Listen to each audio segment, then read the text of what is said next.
Why not a good sign? I went to get some tea.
Yes, I'm here. The suspense is suspending.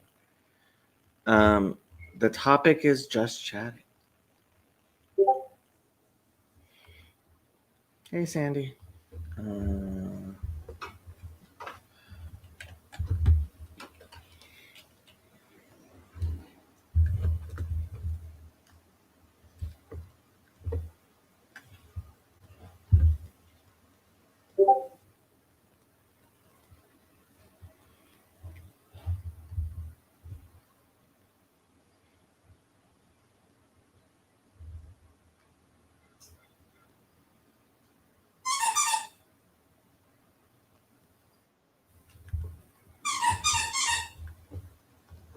Trey! I hear doggo. I hear doggo. Yes, he very much likes Squeak toys. I'm gonna have to buy some more. How you doing? I'm doing good. I'm in Mexico City right now. You're in Mexico City. Mm-hmm. What are you doing in Mexico City? Just roaming the earth. Roaming the earth. Are you gonna climb up the pyramid of the moon and the sun?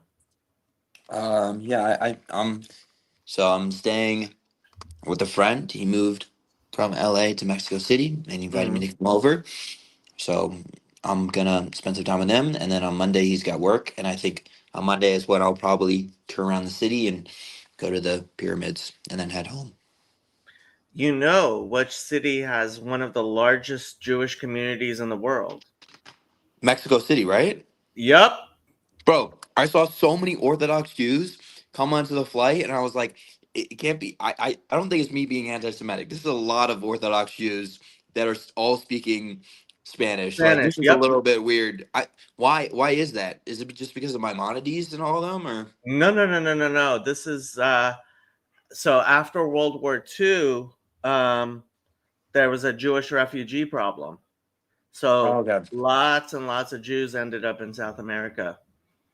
And Mexico City just seems to be like, well, I mean, the president of Mexico has a Jewish last name. Yes, she She, does. yes, Scheinbaum, right? So, Yes. and yeah, so um, a few years back, so I've talked to you about how the internet has done crazy things with Jewish music. A little bit. I mean, you've heard of what's his name? Have you seen Uh, Black? Not Yassine Black. Can I give me a second while I look it up? Um, Oh, that guy. No, yes, I'm talking about actually Jewish music. he is Jewish. He made He's what's Jewish, but I'm talking about like Jewish music. yeah. He made that song with the Yes, I know, with the stupid no. whatever. But he did it with an actual like Jewish musician that's famous in Israel. That is like very much like reggae sort of Jewish music. I With forgot who he my is. He's bald. whatever. Anyway, um, I'm I'm just telling talking. you, he's the new I'm wave. talking about religious Jewish music. It is religious Jewish. I don't know what you want me to say. I'm gonna find it. Just give me. What is it? What is it? Dreidel Man. Dreidel, yeah. No. That's just his tagline. BLP Kosher. That's what I'm talking about. So BLP Kosher did a song. It was somebody only Clown of Babylon would know. See discography. Forever 21. Nope, that ain't it. Barkish. No, I think it's on features. Featuring appears on Babytron, Love Shimmy, Babytron. Oh, Metis Matis Yahoo. Matisyahu, yes. Yeah. Matisyahu, I almost mentioned him. Does he count? Matisyahu was religious for a long time. I mean, I still think he was actually Chabad. He used to wear the entire getup, and yeah, He that's a whole counts. other story. He counts though, right? As Jewish Yeah, music, right? yeah. Okay. Matisyahu BOP was Kosher, yeah. BOP Kosher, Dreidel Gang did a song with him, and Wow. they did a few collab songs. So BOP Kosher makes Jewish music. If you count him as Jewish music, that counts as Jewish music. And they're all like love Jews and all that stuff. Stop being anti-Semitic, you know. Yeah, but I'm talking about actually Jewish music, like Oh, dude. music that religious Jews listen to. Okay, whatever you say. So, what's happened with the internet is suddenly all these small Hasidic stars are like going not viral, but they're getting these huge fan bases, especially in Latin America, of these Philo-Semites who love the Jews and want to listen to Jewish music. And so they're earning really good money, and they're becoming like rich. They're becoming like rich, stars, and like all the young kids now want to be like them, and like everybody's learning to sing and and play instruments. So like the internet has totally created a Jewish renaissance among Renaissance. among the ultra orthodox. That's kind of like Tekashi 69. He blew up real big in Slovenia, and so everyone wanted to basically dress up as Tekashi 69. And it wasn't Yeah. until like basically he had some other hits that eventually he eventually became big in the States. Lucky, say hi to Sandy. Say hi. Say hi. Hi, Lucky. Hi, Lucky. Beautiful. How you doing, Sandy? Doing okay. Doing okay. Reinventing life. Just to close the loop on what I was saying, a few years ago, they were advertising this huge concert with every single like big Orthodox, musician from like all these different groups, and they were going to do one concert, and that there was advertising all over the internet. Guess where the concert was? In South America, Mexico City. Mexico City. How'd you know? So, like, is there any festivals going on, or is it just like I'm? I was just so surprised that there was so many Orthodox Jews on the No, like the New Year's Eve opposite party. of festivals is going on. This is the month when, so Tishrei, which is the 7th month, has Right. the most holidays and an insane amount of holidays and a tiring number, including the high holidays and the 10 days of repentance and the festival of booths for 9 days. Right. Yeah. Right. Cheshvan, which was my favorite month when I was observant, has 0 holidays in it. None. Right. And after all the holidays, it was the most restful thing. 6 days, Sabbath. 6 days, Sabbath. I loved it. Yeah. So probably a lot of people are going back to Mexico from either having been in Israel or the United States for the holidays. Okay. Sounds good. That makes sense.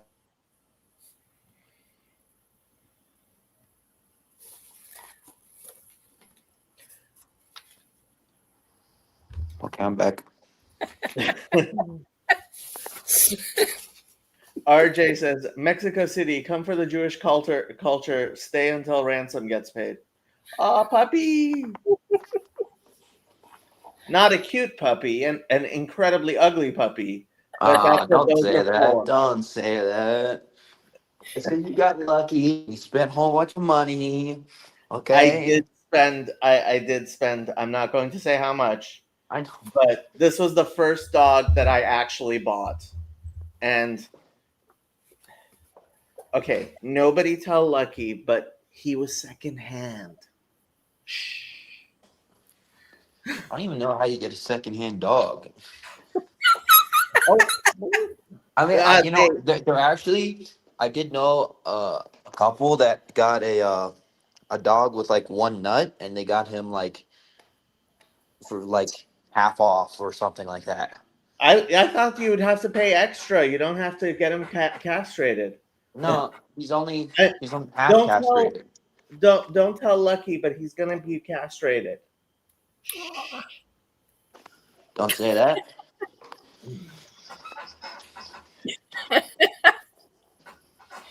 Yeah, I signed a contract. If I don't castrate Lucky, I'm gonna have to pay an extra $10,000. Hey, purebred, eh? No, he's a golden doodle, but so he's not purebred, but he is a designer dog. Oh, I thought they counted those guys as Boo. breed now. They don't, eh? No. Okay. No. I mean, I think they eventually might, but he's actually an F1B.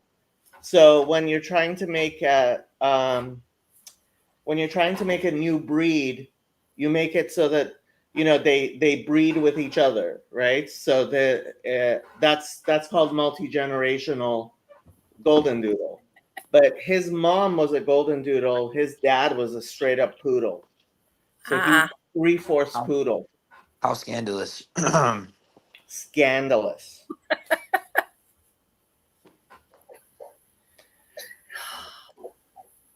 Poor Lucky. Ugh, lucky and so lucky. Poor Lucky. Life is so hard for a puppy. Life is very hard for a puppy. So about 90% of the time, he pees and poos in the right place. And about 90% of the time, when he goes to stand, so I got one of these artificial sod patches that you put a puppy pad underneath. So he stands on the sod patch and he poops off the side onto my floors.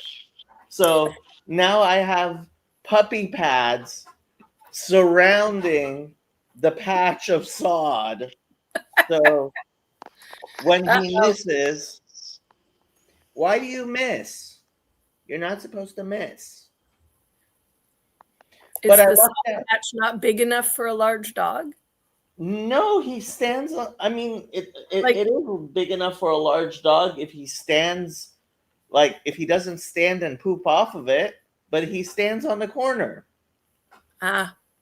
Yeah, and I don't think he realizes he's supposed to aim. I did get lucky though in that unlike most male dogs, he doesn't raise his leg to pee; he crouches. So. Yeah. Yes. Well, kind of. Yeah. He's learning to be a real man. Real men pee on floors. Whatever you say. The list is long.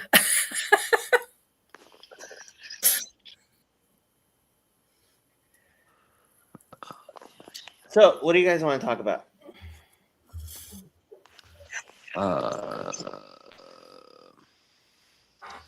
No, you can't have my tea. Definitely not politics. What kind of tea? Actually, I haven't placed the bet yet. I am doing something very unorthodox. I am drinking mint tea in a Scottish teapot and cup. That's not allowed? Milk it. Well, I would assume it should be if it isn't, but I grew up with the whole, you have black tea, the basic black tea or the Earl Grey kind of tea. And so did I. But there's so many more teas. So it seems fair to drink those as well. Yep, I am having pomegranate raspberry tea. I already had some coffee. Nice. I'm probably gonna take a nap in a bit.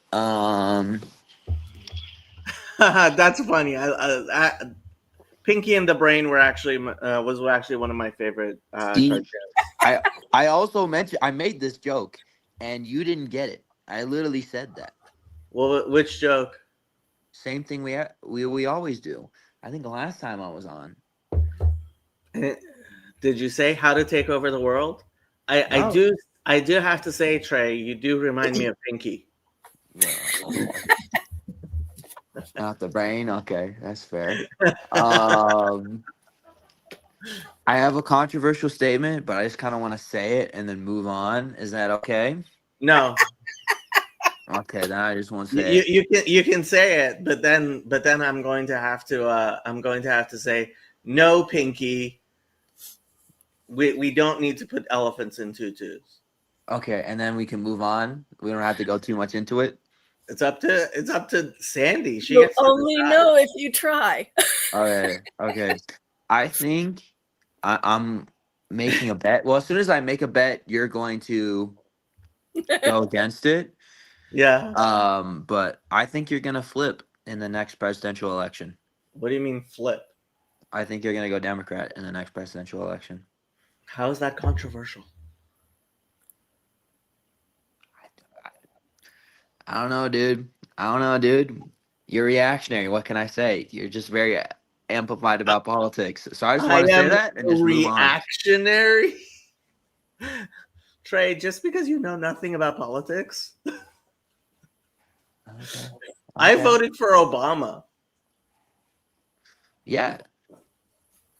I mean, I think you are reactionary, but that's besides What do you the mean point. I'm a reactionary? Anyways, we can talk about transience, and I've been thinking about that. So we've been reading this kind of.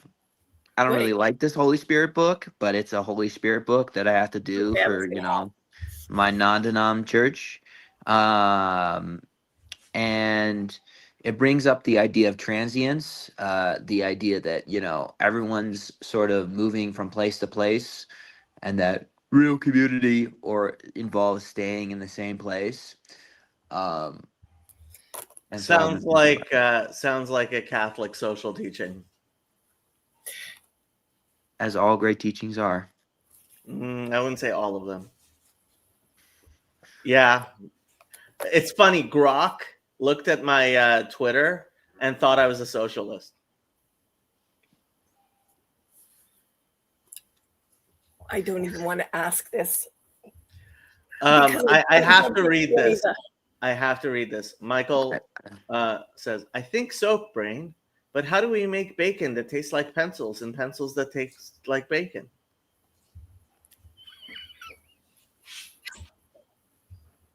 Okay, What good. were you going to say, Sandy? I was watching Trey. It looked like he was thinking about it. Oh no, I want to talk about the transience thing because wait, Well- Jacob, are you in 3 social clubs? I am in way more than 3 social clubs. Okay, what are the 3 social clubs you're in, and how many do you attend? He said more than Part of it was I didn't. When you asked me the several times before, I didn't want to list them in front of other people. I can tell you privately. Okay. Okay, so distracting from that and also pulling up Trey's, can we just move on? You said somebody said something afraid of that you're a socialist or becoming a socialist.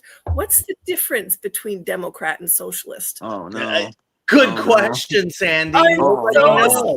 sorry. Oh, no. I'm kind of like, Nobody knows, Sandy. That's the problem.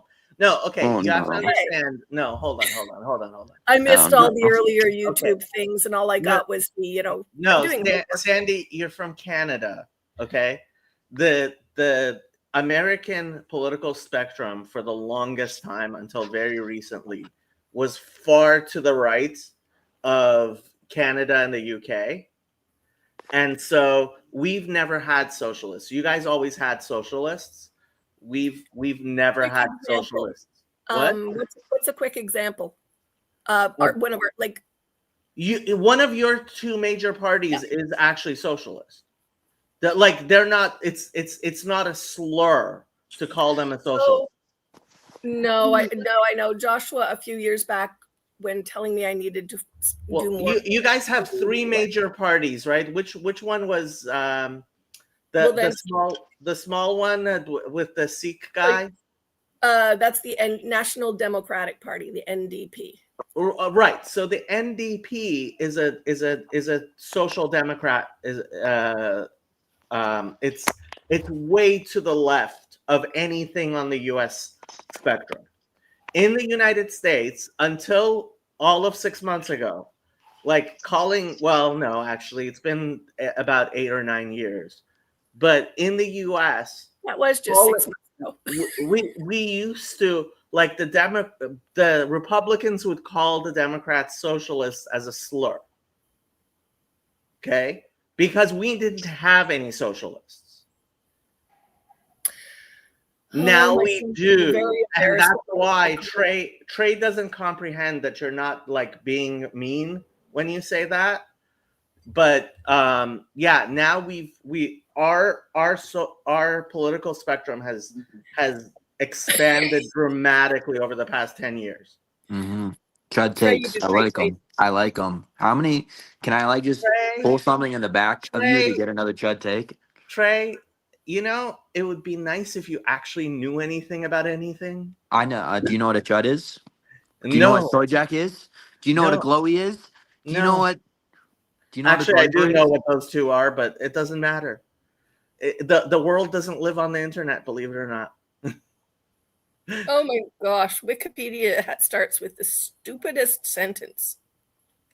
Yeah, That's chud. stop I using love you. Wikipedia. You're my Wikipedia chud said. uncle, Jacob. I'm glad I I get to know have that a a chud few uncle. months Trey. ago I was looking up socialist and Canada. The Wikipedia sentence, the Socialist Party of Canada listing says the Socialist Party of Canada, SPC, in case you really didn't know, is a socialist political party in Canada. Sorry. Anyway. Okay, so here, let's do. List of Canadian socialist parties. There we go. Because it's Okay, hold on. Let me show you something. Yeah. I'm trying to remember how I read that one of them had changed the name. This is the Wikipedia article for the new Democratic Party, the NDP in Canada. Okay, and it says ideology, social democracy, faction, democratic socialism. You guys actually have real socialists in Canada. We've never had that in the United States. That was not a thing in the United States. It wasn't a thing? What do you think about FDR? FDR was not a socialist, you idiot. What do you think about Social Security? What do you think about public buses? What do you think about firefighters? Trey, it's way too early in the morning for you to like be giving me Hassan Piker hot takes. I'm talking about actual facts here. Not internet hot takes. I'm talking We've about never actual had facts. Socialists in the United States I'm talking about the actual fact that we've always been able to define socialism and no one has ever disagreed about the definition. Yes. Trey, you've lost your mind. You absolutely know nothing about nothing. Well, great. I'm like, we can have arguments where you say stupid things off stream. I'm not going to let you say incredibly stupid things stupid on my stream. These Gen Z don't know what they're talking about. It's not Gen Z, it's you.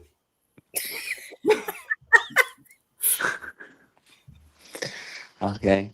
Thank you, Mr. Todd. Like Marcus, Dr. Shara, like he actually knows what he's talking about. Even Andrew, actually, when it comes to politics, he actually knows a lot. Elijah knows what he's talking about. Like, you don't have any clue. Not only do you not have any clue, your mind has been completely overrun with a lot of disinformation from incredibly stupid people. I'll go and start knocking on the doors of all the companies and I'll start handing my resumes and I bet you that'll work. I appreciate that, Mr. Chud. I have no idea what you're talking about. Yeah. Trey, I am willing to entertain your nonsense, but probably not on this particular stream. Paul, actually, it's funny. Paul quoted me at least once on his main channel about this. We used to not have, Paul actually said this as well. We used to not have socialists in the United States. Where in the United States? In power positions? In any elected, I mean, Bernie Sanders was the closest thing to an actual socialist. He was an independent from Vermont. He was very fringe. But yeah, it wasn't a real thing in the United States. Hey, Yeah, Paul, did you ever watch Jimmy Neutron? I'm curious if you ever like saw the beginning with the monkey and it went, "Hi, I'm Paul." I'm just curious. well, You Eugene should V. do Debs that was for a an introduction. socialist. That's way after Paul's time, I think. I know, but I was Eugene V. curious if you Debs watched was it with an his kids. actual. Okay, Paul, Trey, we're moving on from your silliness. Eugene V. Debs was an actual socialist, but he never actually. He played a spoiler. That was the closest we got to a real national politics. How you doing, Jonathan? I'm doing okay. I'm fine. I'm rested and recovered from the late night session Tuesday. That was late for me.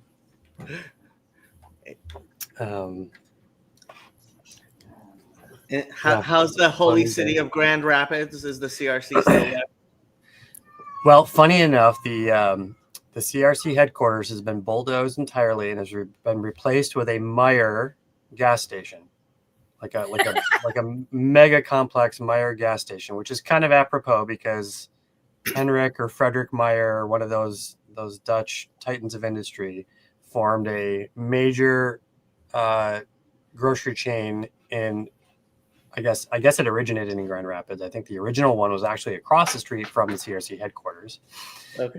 We now affectionately refer to it as Ghetto Meijer, but it has now like expanded its footprint all over the upper Midwest. What do you mean a mega gas station? Like it's a truck stop?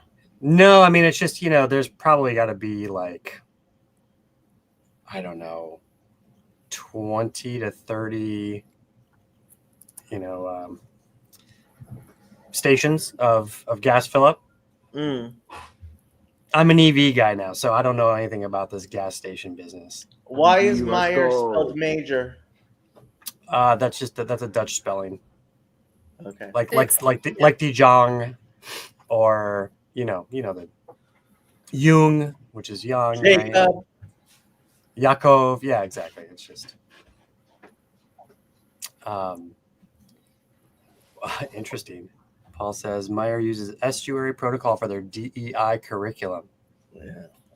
He's Well, joking. Yeah. Maybe Yeah. not. No, he's probably joking. But Yeah, apparently Paul flew out to some big ecumenical council of the CRC where he's not joking. You know what? It's possible that he's not joking because I'm sure. I think He said Meijer he's has not. Meijer. I'm guessing that Meijer has a pretty strong CRC connection, and probably those back channels in the halls of CRC elite. That estuary stuff is starting to, probably make its way in. and Paul pretends he's not the Pope of the CRC. It actually probably has to do with how many people in Discord and TLC related estuary training happen to work in certain locations. There are people running it in their places of employment. I think one guy here in Canada wanted to run it in a prison. Did Paul ever correct the idea that that the CRC was going to take over estuary and make it into an evangelistic project? No, actually, he recently said that might actually happen. That's what he's. True Pinky in the Brain conversation to have. Oh no! Oh no! Paul, who would you say was the real Pope of the CRC in the past? We used to call Nicholas Wolterstorff Saint Nick in the hallowed halls of the philosophy department at Kelvin College, but I don't think he's really papal material anymore. That overlap with Catholicism, given that the original Saint Nick was a bishop? Well, yeah, that's the joke. Okay. That's the joke.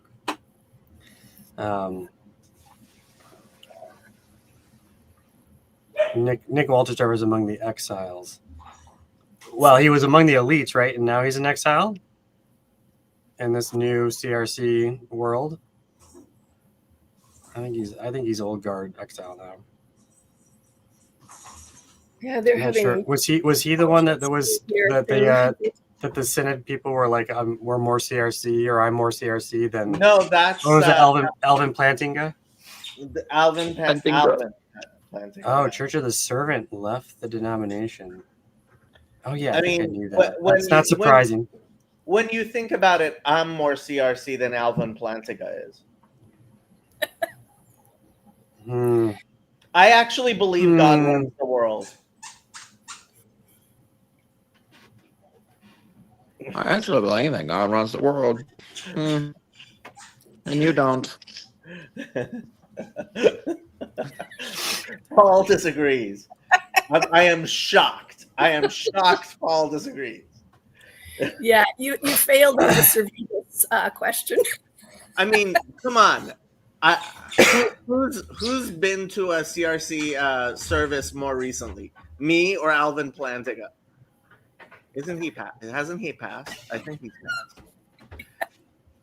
I'm not a Trinitarian, but No, I'm he not hasn't. so sure that Alvin Plantinga was either. Gosh. Now I'm getting under Paul's skin.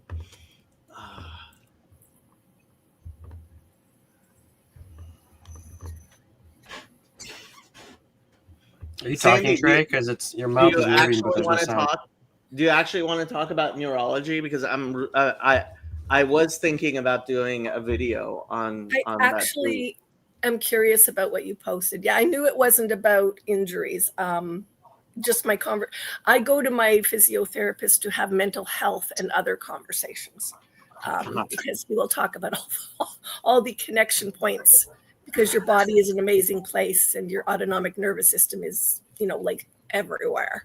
So there's this incredibly horrible disease that psychologists have of trying to, it's called Cartesian dualism, of believing that your body and your mind are completely disjoint and have no connection whatsoever. And over the past almost 100 years, really, two things have been absolutely forbidden in neurology, even for the people who were going to talk about neurology, which is the idea that male brains and female brains are different. They are. But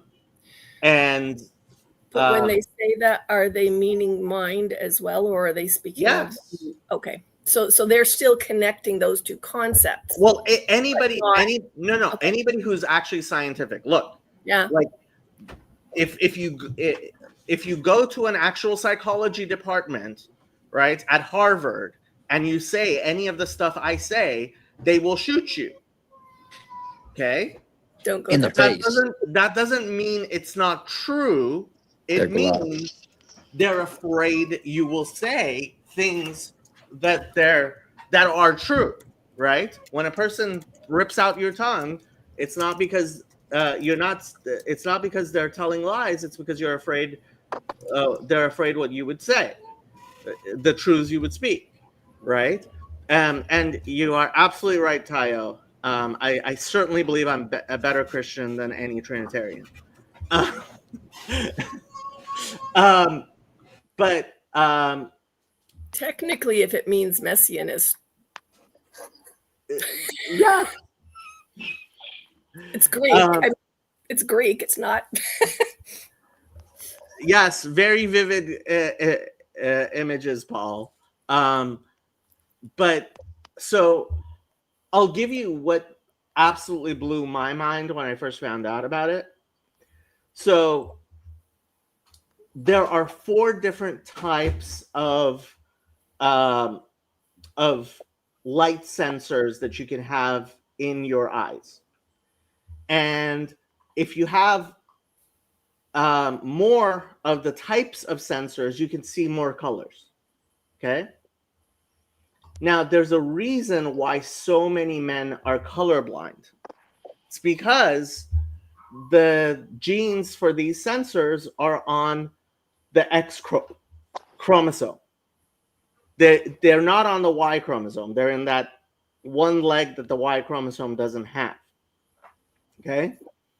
So, if you have an X chromosome, you can have two different you can have two different types on an X chromosome. Men having only one X chromosome can have one or two types of these. Women who have two X chromosomes can have all four types. So the average woman sees more colors than the average man. And some women see more colors than it is physically possible for a man to see.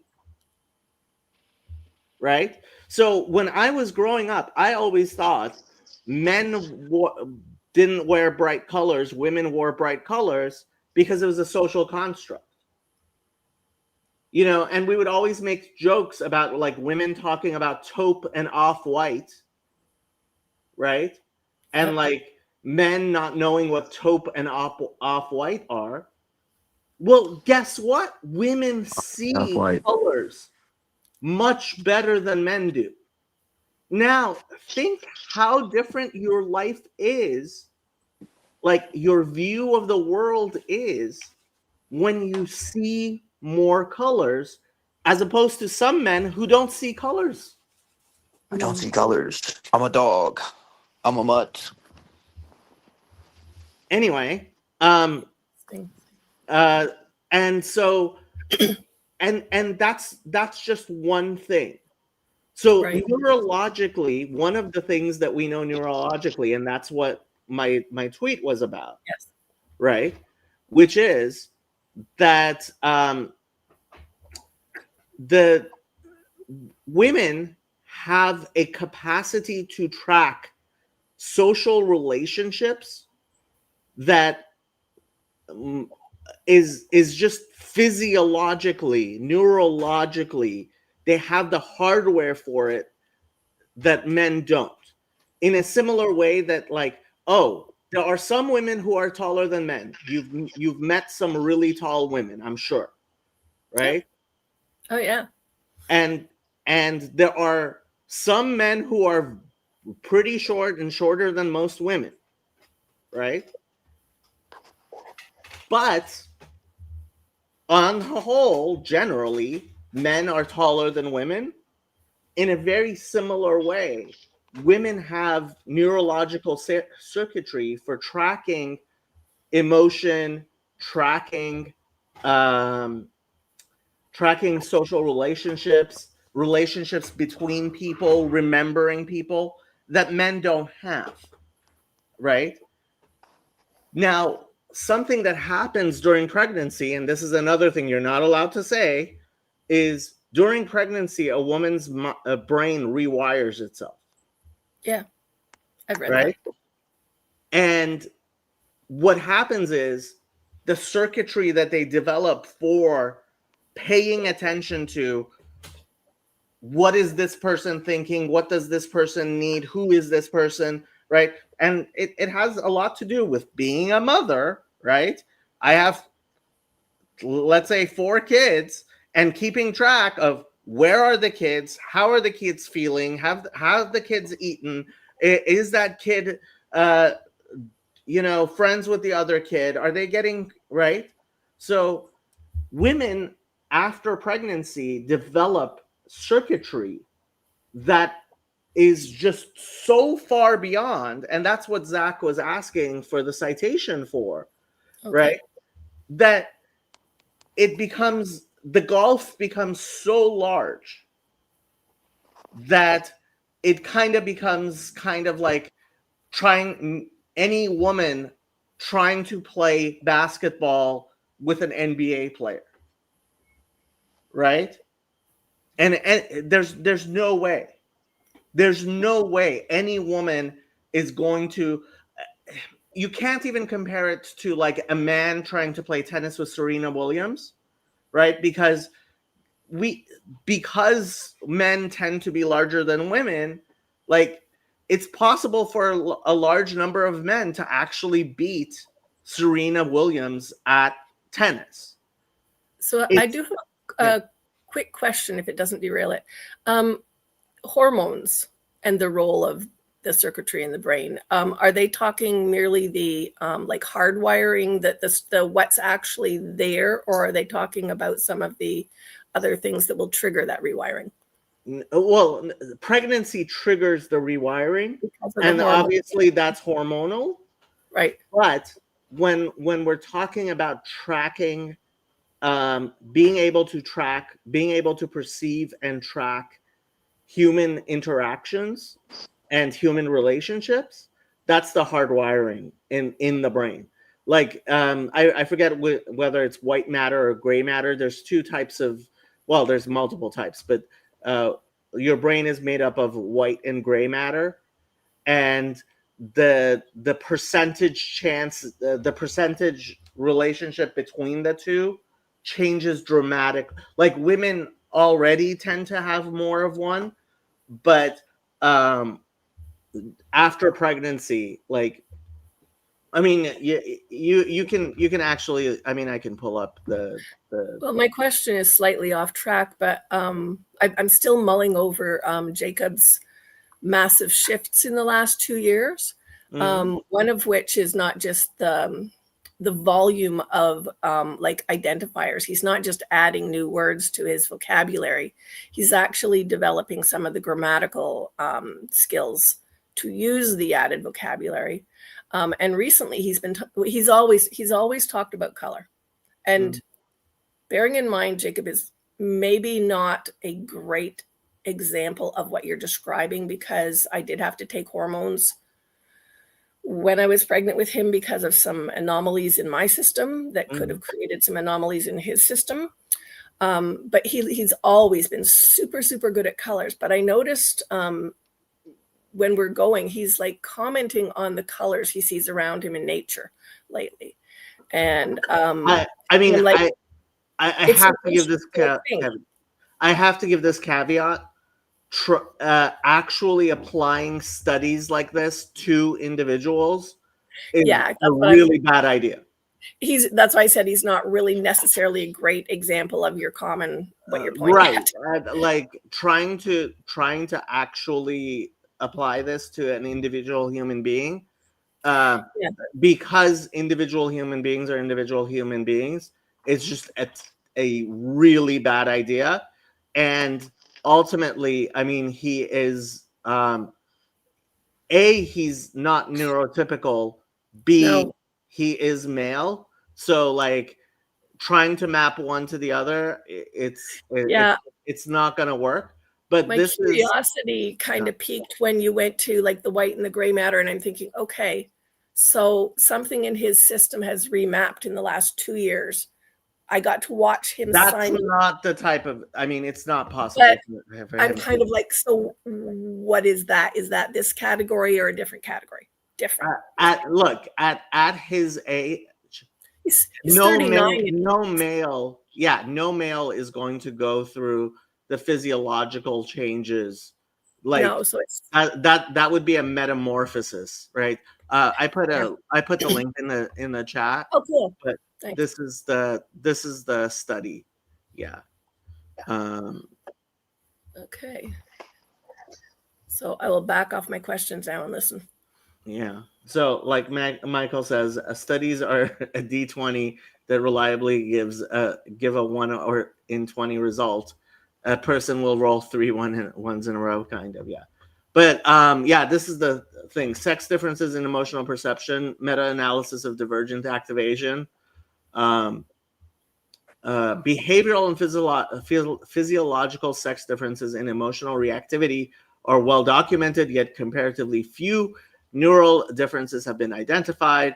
Here we apply quantitative activation likelihood estimation, ALE, meta-analysis across functional brain imaging studies that each reported clusters of activity differentiating men and women as they participated in emotion-evoking tasks in the visual modality. This approach requires the experimental paradigm that, while some clusters are consistent with prevailing perspectives on the foundations of sex differences in emotional reactivity, thalamic and brainstem regions have not previously been highlighted as sexually divergent. These data strongly support the need to include sex as a factor in functioning brain imaging studies of emotion and to extend our investigative focus beyond the cortex. Yeah, see, this is 2017, right? Because of the politicization of science, people don't want to believe that there is a physiological, neurological, you can take a picture of it, difference between the sexes. And it's just horrible and stupid. What can I say? Nice.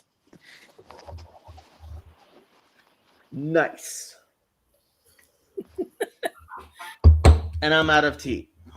Oh no. See, I planned. I brought the pot. I get on the stream and just hang out in the chat. I'm like one of those people. What were you Yeah, talking about? I was asking you the questions about the no hide stuff. Oh yeah, Trey asked the stylistic question of would I be okay if the Noahide movement died off? Because it's died off a few times, right? It's died off once 2,000 years ago when the Christians took all the Noahides and killed the rest. Well, Christians have done a lot of killing, so I'm going to guess this happened multiple times. So, people have been like, oh, we'll do the Noahide stuff and we won't do the Noahide stuff. But I'm just curious, what's your vision for what's your perfect vision of the Noahide future, Mine? I'm the wrong person to ask.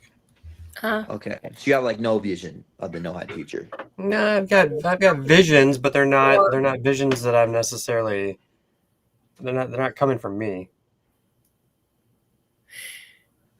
So I don't know what that Trey, means, but okay. I was listening to YouTube person rabbi that I quite like following. And one of the things I notice quite often is when people are referencing some of how things are perceived, in the stories as told by Jews rather than Christians, because of the different, because of a lot of different. Noah comes up, Abraham comes up, Jacob comes up, all of the different, Cain was mentioned a number of times in this thing.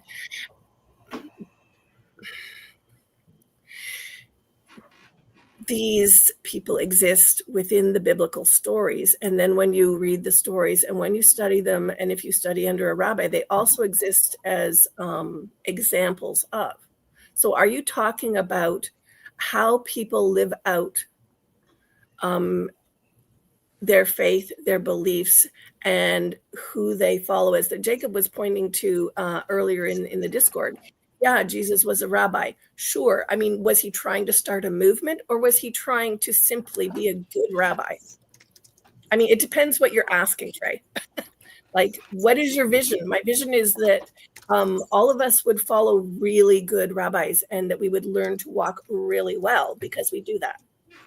Am I trying to? No. If you're a Christian, you believe that,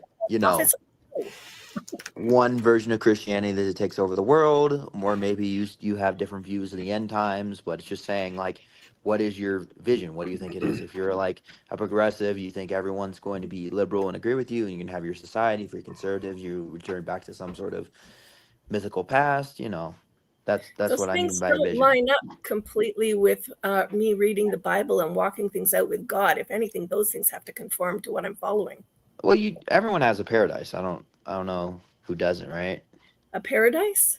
Yeah, that's what I mean by a vision. A vision of paradise. Paradise for me is you jumping off the stream. Noahide eschatology is Orthodox Jewish eschatology. Okay. But right. but I'm saying, Third temple okay, and all that, before the all that good Mashiach stuff. comes and all that Yep. stuff, like, Yep. are you just saying, like, oh, Noahidism is like 5 people on a Saturday, or are we saying like, no, I want everyone to be a Noahide? You know what I mean? I'm That's thinking this is it's a question I should complicated. have out. I mean, that's complicated, I think, in a lot of ways, because there's difference of opinion on who's Noahide, who's not, and what's required and what's important. The big question. You got to get more. You got to get way more specific, Trey, because I think Yes. there's a lot of parts to this, and it's just like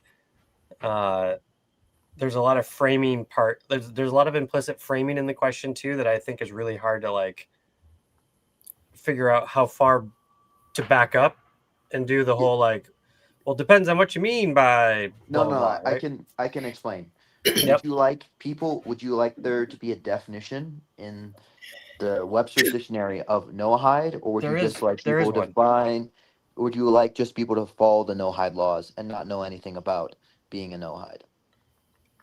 If I had to make a choice, follow the laws. But your question strikes me in an overlap with the previous topic, Trey, where if you said to me, would you rather be fair to your kids by making every single one of them wear the same size shoes? Or would you rather actually measure their feet? That's a good way to put it. Like, it's a false dichotomy, Trey. I think like it's not it's a choice I don't have to make. It's a choice I don't. I have to say, I checked. Merriam-Webster's dictionary does not have Noahide. No, they don't choose some times. They probably don't have 6, 7 either. So, what are you gonna Actually, they do have 6, 7. do? Oh yeah, Merriam-Webster does right now. Everything has checked. 6, They 7. added it. No, I checked. They have 6, 7. That like as a new word, but I could not find it in the dictionary itself. I checked on that too. The 2 important questions of the world.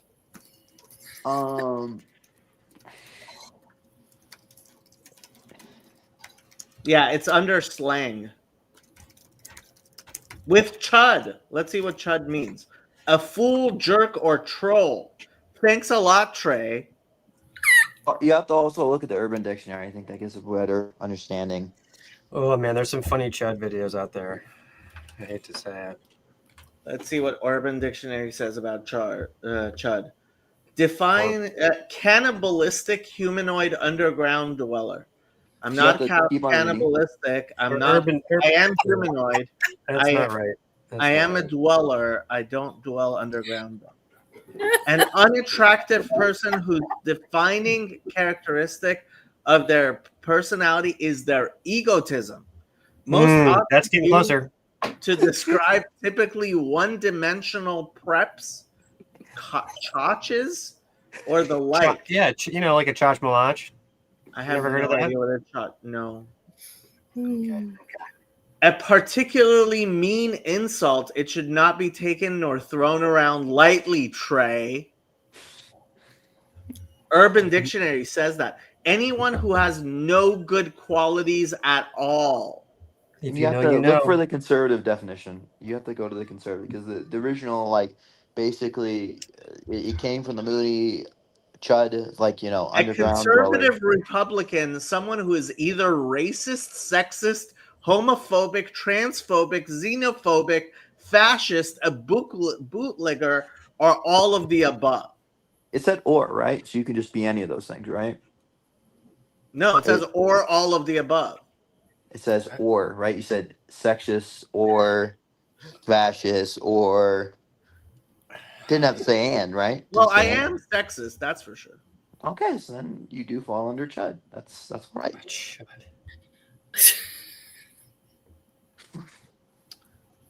Wow, I had never seen this. What are Hebrew Catholics? Yeah, this is a. Since when can you post links in YouTube chat? Do you have to have a wrench to do that? You have to have a wrench. Okay, that makes sense. Yeah, you have to have a wrench. If you don't have a wrench, it won't go through.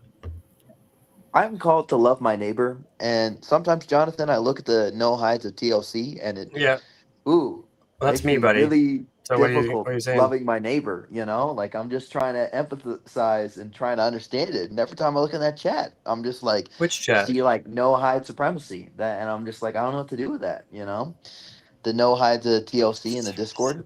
Supremacy. Okay. And so it sometimes feels like this is sort of like the lodge, the local lodge club, and then sometimes Yeah. it's like this is the best religion ever. Oh my gosh, Yeah. if we had Noahides it would just be Yeah. so much better. So I'm Yeah. kind of Yeah. like, dude, what do you guys Yeah. want?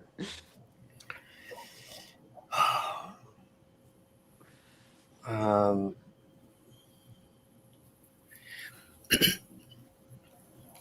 So I'm Trey, not sure I understand, Trey. Trey wants everyone to be all the same, apparently. Well, just come to our side. I want no. You don't understand. I want you to be a thing, not a Yeah. philosophy. Well, Does why? that make sense? So that way you can come and firebomb our building, or what? Like, philosophies are harder to No pin hides down. are like Antifa. They don't exist, but they do. Because I think I have it makes more sense to have respect for things like institutions You're a rather than materialist. philosophies. go hug a tree. It won't tell you it's philosophy, but I bet if you could ask, it had one. God is not a thing. Do you not have respect for God? I have respect for the institution of religion, but I do What's not the have institution respect of- for the. I do not Okay. have respect for just theism. I don't have respect for that, Wait, and I can explain that. But yeah, For deism? for theism, just like saying God exists, like that's just like some philosophy that doesn't affect your life. It's just Well, no, a set of that affects your syllogisms. life. That affects your life. I mean, I think if God exists, then a lot of things follow from that. you can't have life You without can say that, but there are just philosophy. Is philosophers embedded who in all think. of life. I think there are philosophers who just says God exists, and then they just leave it at that. They don't move further than that. They just say that. I think, yeah. Okay. And what's wrong with that? So I don't really. I guess it's interesting you think that, but I don't really have that much I guess respect for that idea. I have more respect for institutions and what they do. They're like boots on the ground. Okay, well, the institution is the Orthodox Jewish community. Do they, there's your institution. Now what? Yeah, the chief rabbinate of Israel is actually a Noahide institution. Okay, so then what you're saying is, I want more people to be going to Orthodox services. No, That are not because No. that's not what Noahides do. It doesn't follow. It doesn't follow that because I belong to an institution that I have to make everyone else part of my institution. Well, doesn't it depend on Noahide? I do that. I've known another Noahide who does that. I think when the Noahide movement grows, you will see Noahides attending Shabbat services weekly. Possibly, and that's great. But not as a religious obligation. Well, not as a religious obligation, but because it's good to learn Torah. Yeah, if For they sure. want to, sure. The right parts. I presume every Torah portion has something which is relevant for Noahides. Yes, Correct. the entirety of the Tanakh, Yes. and it's bad that people misunderstand this. The entirety of the Tanakh is included in the portions that that Noahides can learn if they have a desire to do so.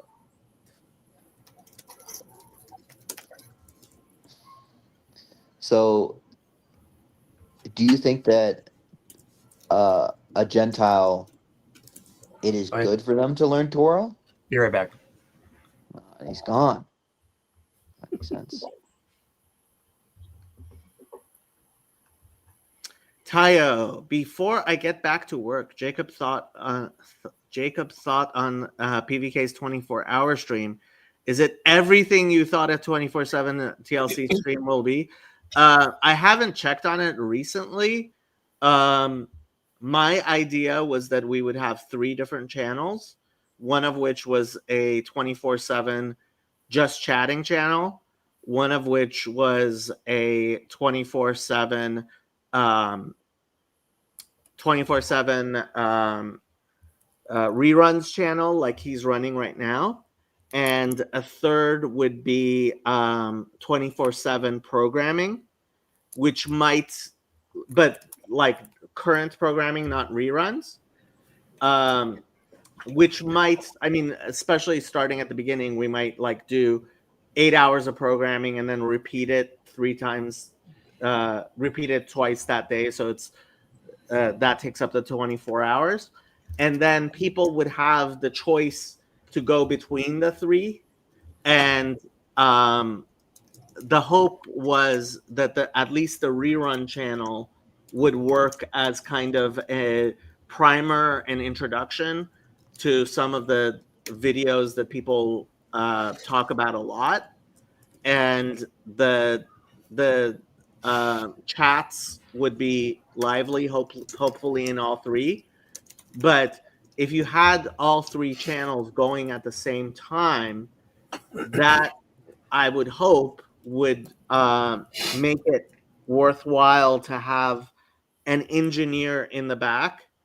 So the idea was you would have an engineer who was an actual employee or something in the back, right? Making sure that all 3 channels are running.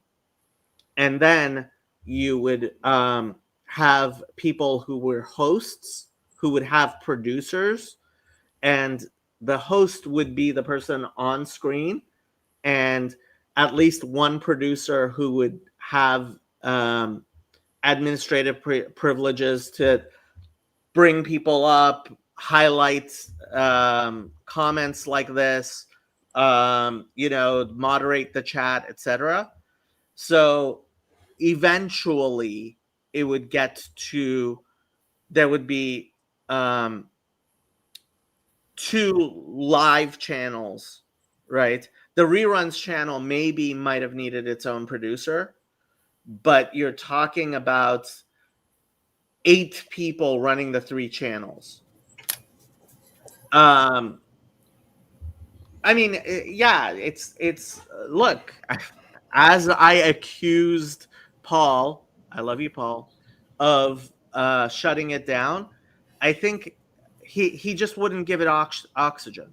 If Paul wanted to get behind it, I think it is something that he could have done. I think it's still something that might eventually get done, but Paul wasn't willing to give it oxygen and run with it, and because he wasn't, neither was anyone else. And then I tried to get Moises to run with it, but Moises didn't. So like, I did all I could, and Parents it is what it are is. parents are tough candidates for consistency. What are Parents. parents? I mean, Mo. I mean, Yeah, he does have I'll twins and stuff. I'll Yeah. I'll give Mo that excuse.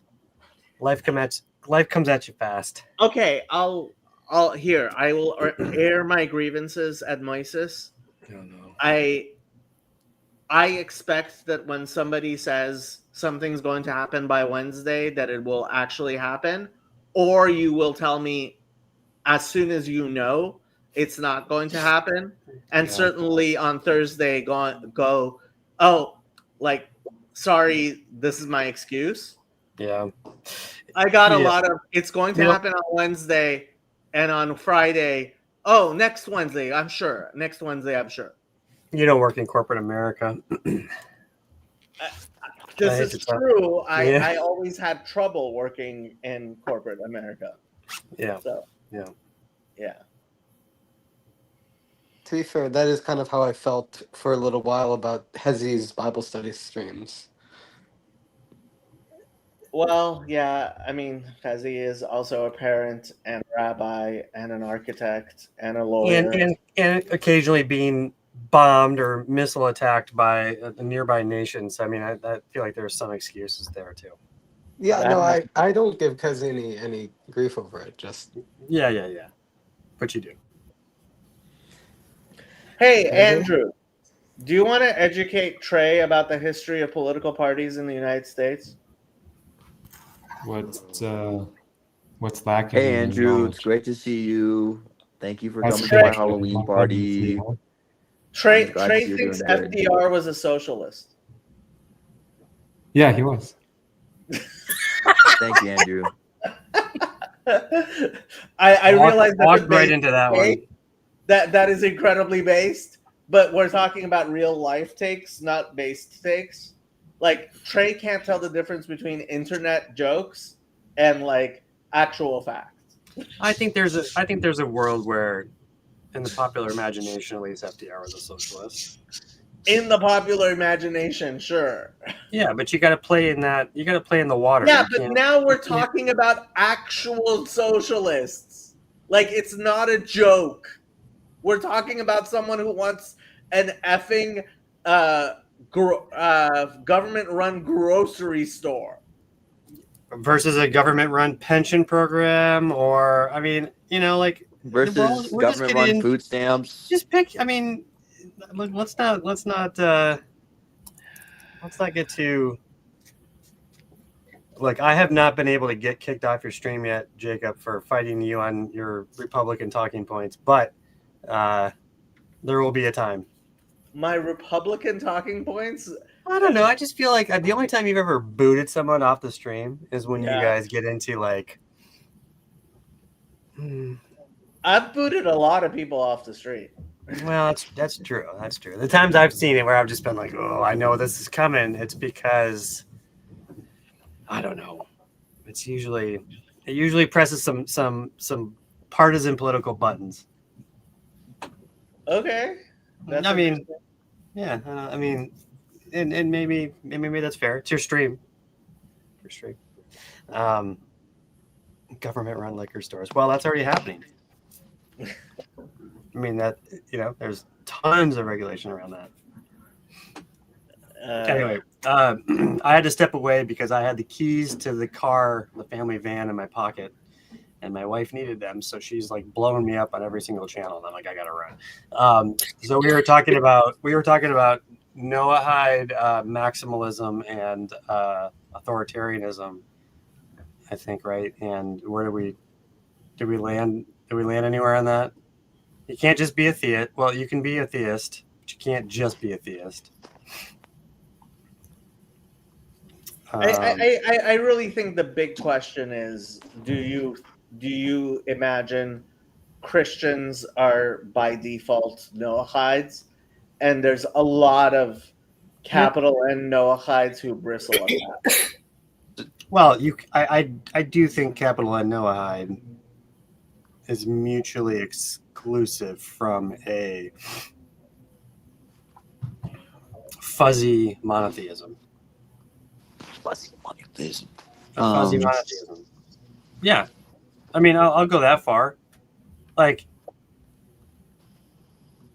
the weird thing about it is that, like, okay, maybe some or all Christians can be Noahide. They're not really idolaters. Truly, capital I, right? Mhm. But once you've seen the light, let's just say, I'm not sure. You don't want to go back, but like, is it even? Are you culpable if you go back?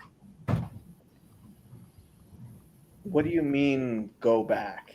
Well, like if to just be like, well, I'm going to go to church and I'm going to go to church again.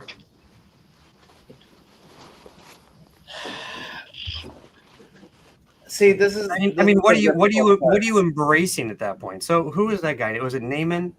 Yep.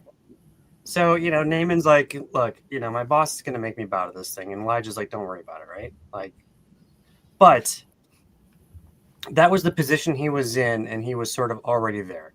But, if he got a pass from his boss, and his boss is like, hey, you know what? You think this is idolatry? You don't need to come back here. But he's like, you know what, though? There's not really a good religious community now for me. So I'm just going to come back here.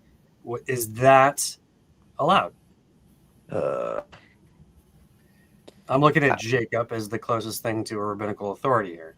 The various rabbinical authorities are having arguments about this precise thing. Right now. And we've kind of they are very reluctant to even voice an opinion, which gets me mad at them. But there are definitely, I would say, a majority of people of the rabbinical authorities who don't get involved are like, they should just go to church. Why are we even talking about this? Let them go to church.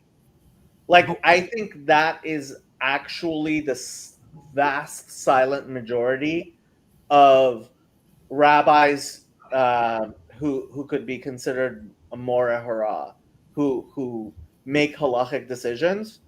Vast majority of them would be like, why are we having this discussion? They should just go to church and leave us alone. I guess a better question, Jonathan. What would convince you to go to a church, a religious institution? Continually, weekly. Any? Any. What would convince me?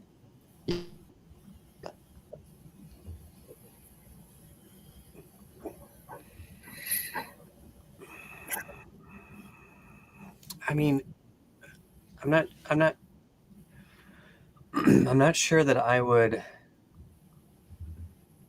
Let's say that the local Chabad house in West Michigan here, down the street from me, started putting out a lot of like, hey, Noahides, welcome, come one, come all. You know, Noahide appropriate services on Shabbat at this time.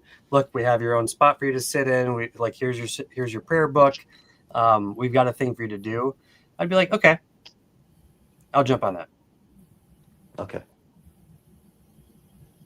But the thing is, they're not going to say, and this is your Saturday obligation. They're definitely not going to say that. We're not going to say that. They're going to be like, come if you'd like to come. You don't have to come. There's no obligation for you to come. Neither does any non-denom church. Okay, fine, but I think, And but now biggest... you're in the intra-Christian arguments about who's got authority to say. No, but I'm saying I don't understand why that's an important point. Well, I guess. Well, you said compelled. I'm not really sure. So, like, how is a non-denom Christian compelled to go to church? Because he believes he is a better Christian if he goes to church. Yeah, there's non-denom Christians who don't. I mean, actually, I think that's almost a talking point of non-denom Christians, that like going to church doesn't make you better. Like that's part of the shtick. But I get your point. But again, compelling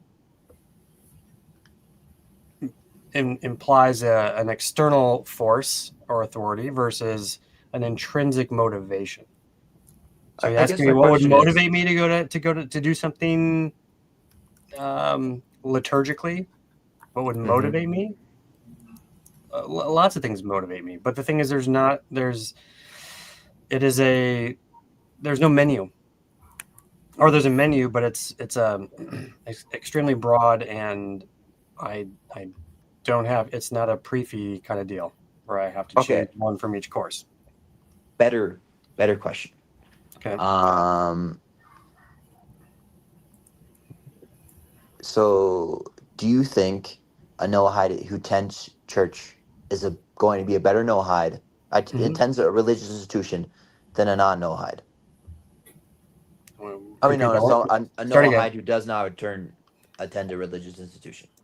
That depends on the person, man. Statistically.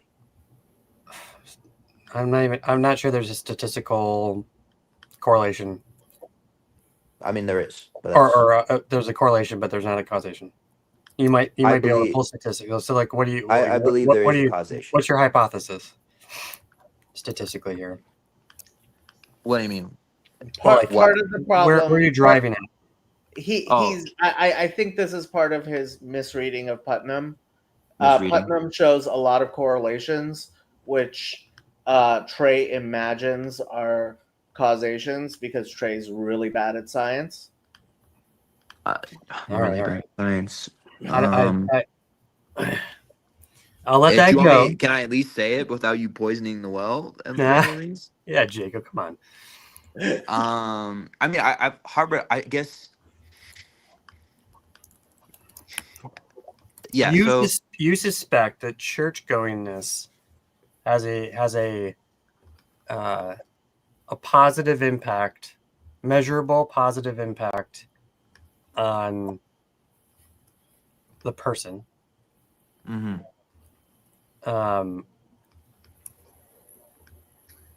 A positive, like, let's call it a moral impact. Um, What's the You dimension are of positivity You know, here? you're a better if I could, citizen. You can go, Andrew. What are you gonna say? if I could ask, reframe Trey's question, how would a group of other Noahides, a group of other Jews, whatever, help you be a better Noahide? Oh no, that's not what I'm saying.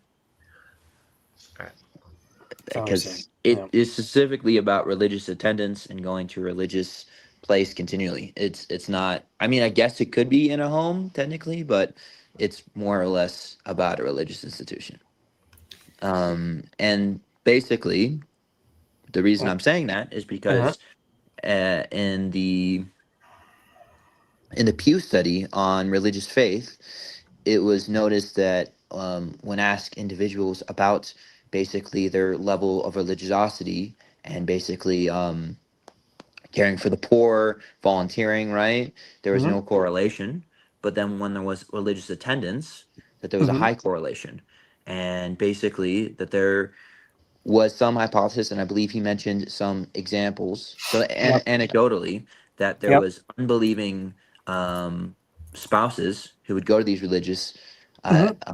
attendance, and they found that, at least anecdotally, in these examples, that they were more likely to volunteer, both in that they were more likely to That's volunteer.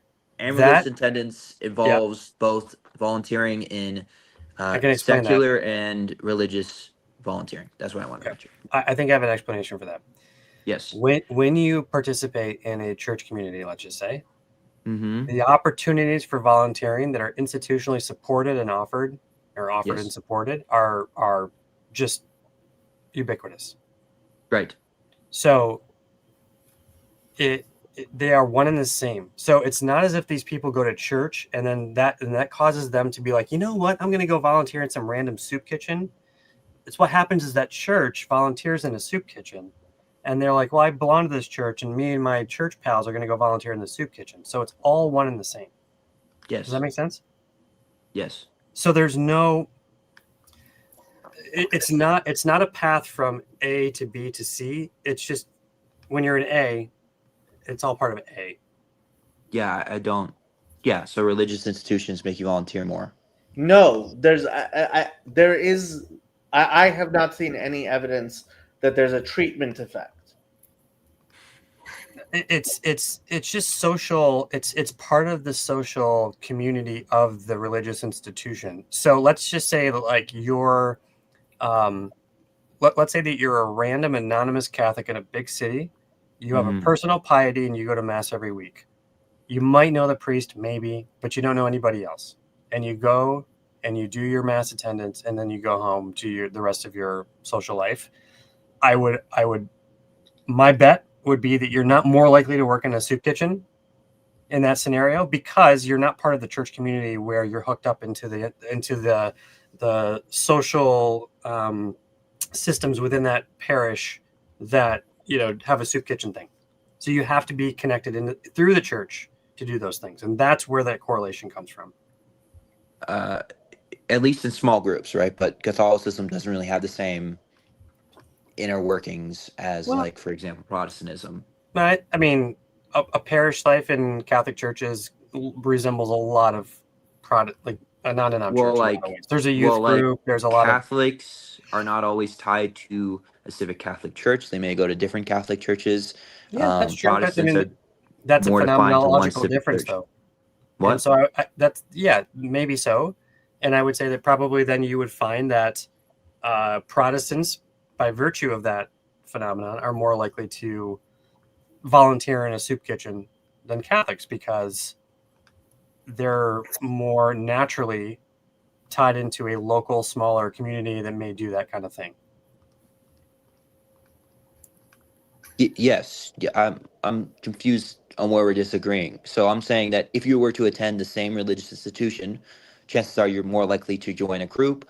That group would be more likely to volunteer, as well as Sure. generally religious institutions are So going to volunteer. if there was some kind of Noahide community, Yes. I mean, and this holds true for like Freemasons, right? I think the Shriners do a lot of volunteer stuff, and that's like part of their shtick. You know, the Knights of Columbus do a lot of volunteer stuff. I mean, so yes, if there was a Noahide group, but the thing is, like Chabad and like Jewish communities, like temples, synagogues, whatever, they do the same kind of thing. It's the same kind of pattern. So yes, if Noahides got together, quad Noahides, there would most likely be some kind of an initiative to do maybe works of charity or whatever, right?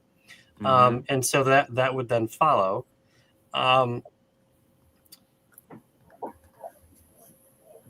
Okay, maybe what's also implicit in your question is like, you know, so as long as there's not that and Noahides are not connected to some institution, you know, like I'm not working in the soup kitchen right now. You're right. Yes. That is not a problem to me morally, ethically, or anything else.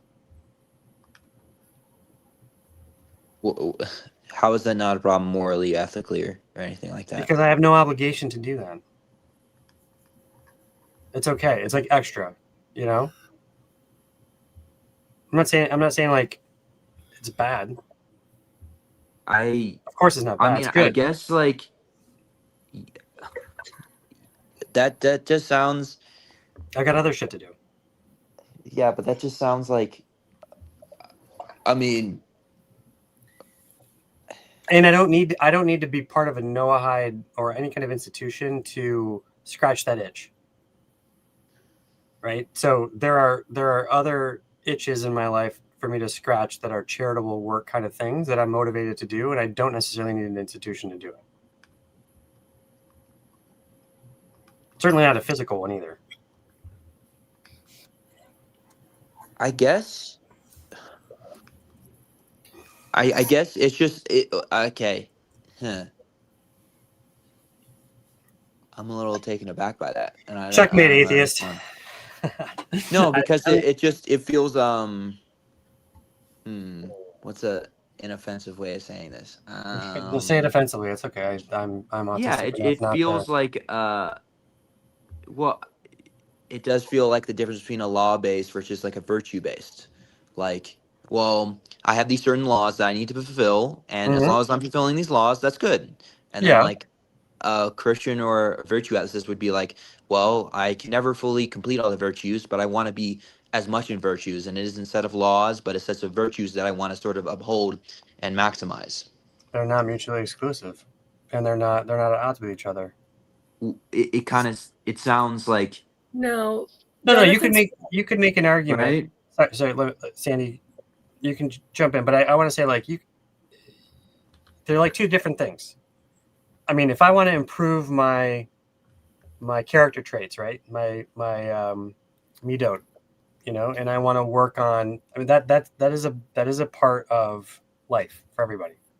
Mm-hmm. And that may include volunteer work outside of the home or whatever. Like it's really up to the person. But it is not an attitude that like, hey, look, I just follow the Noahide laws and then I'm good. That is a basic requirement, and that is what I'm commanded to do. And there's arguments that I'm commanded also to honor my parents and give charity and do all that stuff as well, which I can do, and I can do them only because I know they're commanded to me by God. But you know, I'm just kind of reluctant and unwilling. I'm not naturally predisposed to do that. I'm not doing it out of some kind of a effusive whatever. I'm doing it because it's like I have to do this. But that's separate and different than me wanting to be a less angry, more generous, you know, just better person.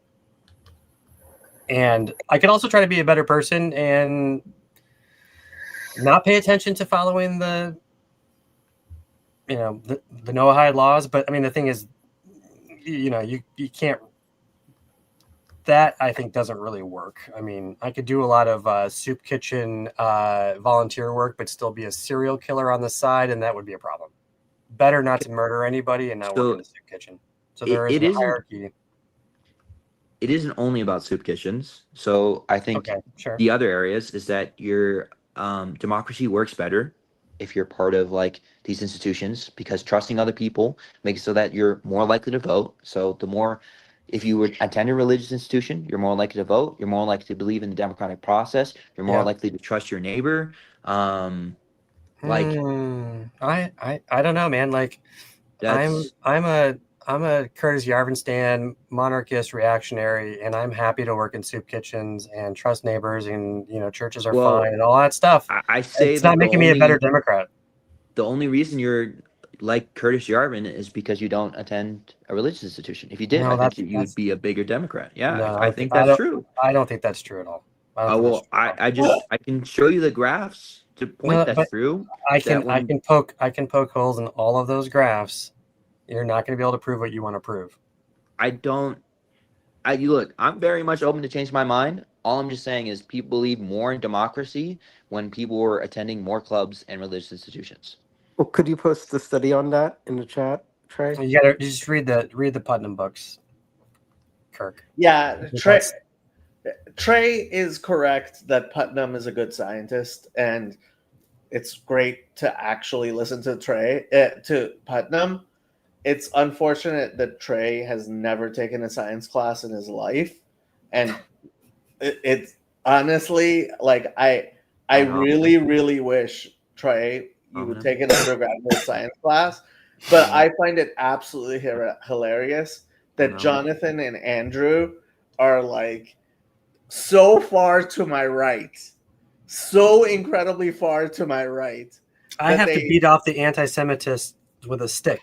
I'm I'm not sure I can hang out with these people. That's how far to the right I am. I'm not sure what to do. that they think me saying FDR is not a socialist is like, how the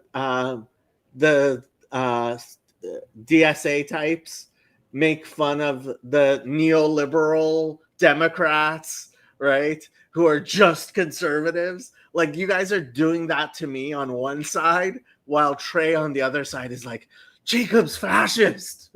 And I'm just sitting here, and it's so hilarious to me. I do not. I did not know Andrew was so effing far right. I don't think so. No. No, Yeah, what can you do? he's They've an got music Austrian interviews.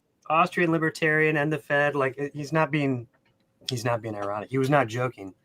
Yeah, I know. He's a And hard you're- money kind of guy, but and- that's not far right. That's And not you're, far. That's you're not right. accusing me of Republican talking points of saying FDR isn't a socialist.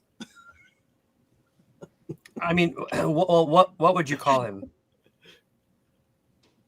He was a liberal. No. I mean, I don't The Tennessee disagree. Valley Authority. What about it? Like liberal. Hold on. Adam Smith. Like, we're talking classic British liberalism, included. Jacob. The Great Depression happened for a reason. It happened because of the person in I am office. not. It's not a question of his. It's a question of ideology, not whether I think his policies were great. See, this is what I want to The two go are back connected. to. The two are Like, connected. Technically, he was a progressive Th- because he was 30, part of the progressive era. 30 years He ago. progressed nothing. He caused the Great Depression. He th- created the thir- New Deal, one of the 30 greatest and most base things. Yeah, the dog shit deal. Thank Great. you. He helped create ago, Social Security. Terrible failing system. We used to all have the same goals, and we would debate on which was the best way to get there. Okay. That's what American politics was when I was studying political science. Okay. We didn't have actual, we need to seize the means of production, we need to redistribute. Like, that wasn't, FDR's goal was not redistribution of wealth. I agree. Okay, so he wasn't a socialist. Like to reframe this, this is all internet hot takes. Well, okay. Okay, then was he a let's play dyed in devil's the advocate. wool, I believe in socialism So type person? I don't think he believed that he believed in Zoran socialism. Mamdani actually believes in actual no, socialism. but here's the thing. Ask Yeah. Marcus. Ask Marcus. Has there been a coherent idea of socialism? And he's going to say no. There's been mixing definitions of socialism over time. And I've literally had the same conversation with him. It's like, oh, is this socialism? He says some people agree, some people disagree. Like it's Yes, more or less just a because self-identification he's thing. he's not a debate bro online, Trey. Oh, I don't He's know not why you an care about online socialism, debate Joe. bro. He's actually somebody who studies economic systems and understands nuances. Yeah. Well, I was just going to ask if you think redistribution of wealth is what makes someone a socialist, then is Paul Krugman a socialist? Because to my understanding, he advocates for redistribution of wealth. Paul Krugman is a corrupt oh my gosh. is somebody who used his column on the New York Times and his Nobel Prize in order to enrich himself, much like Robert Reich. I agree, but I'm saying if that's your criteria for socialist, I think he would be a socialist because I've heard him advocate, say his goal is redistribution of wealth in the interviews I've seen with him. That's definitely what he says as he redistributes wealth from the poor into his own pocket. Okay, so he's like a reverse socialist, or like a socialist, but for No, himself. he's exactly what every successful socialist politician has ever been, which is a leech on society who takes from the poor and gives to the rich. Like, Okay. yeah, like you let's contrast the ideology to the actual facts of what is true in life, right? So like look at all the kibbutzim studies in Israel.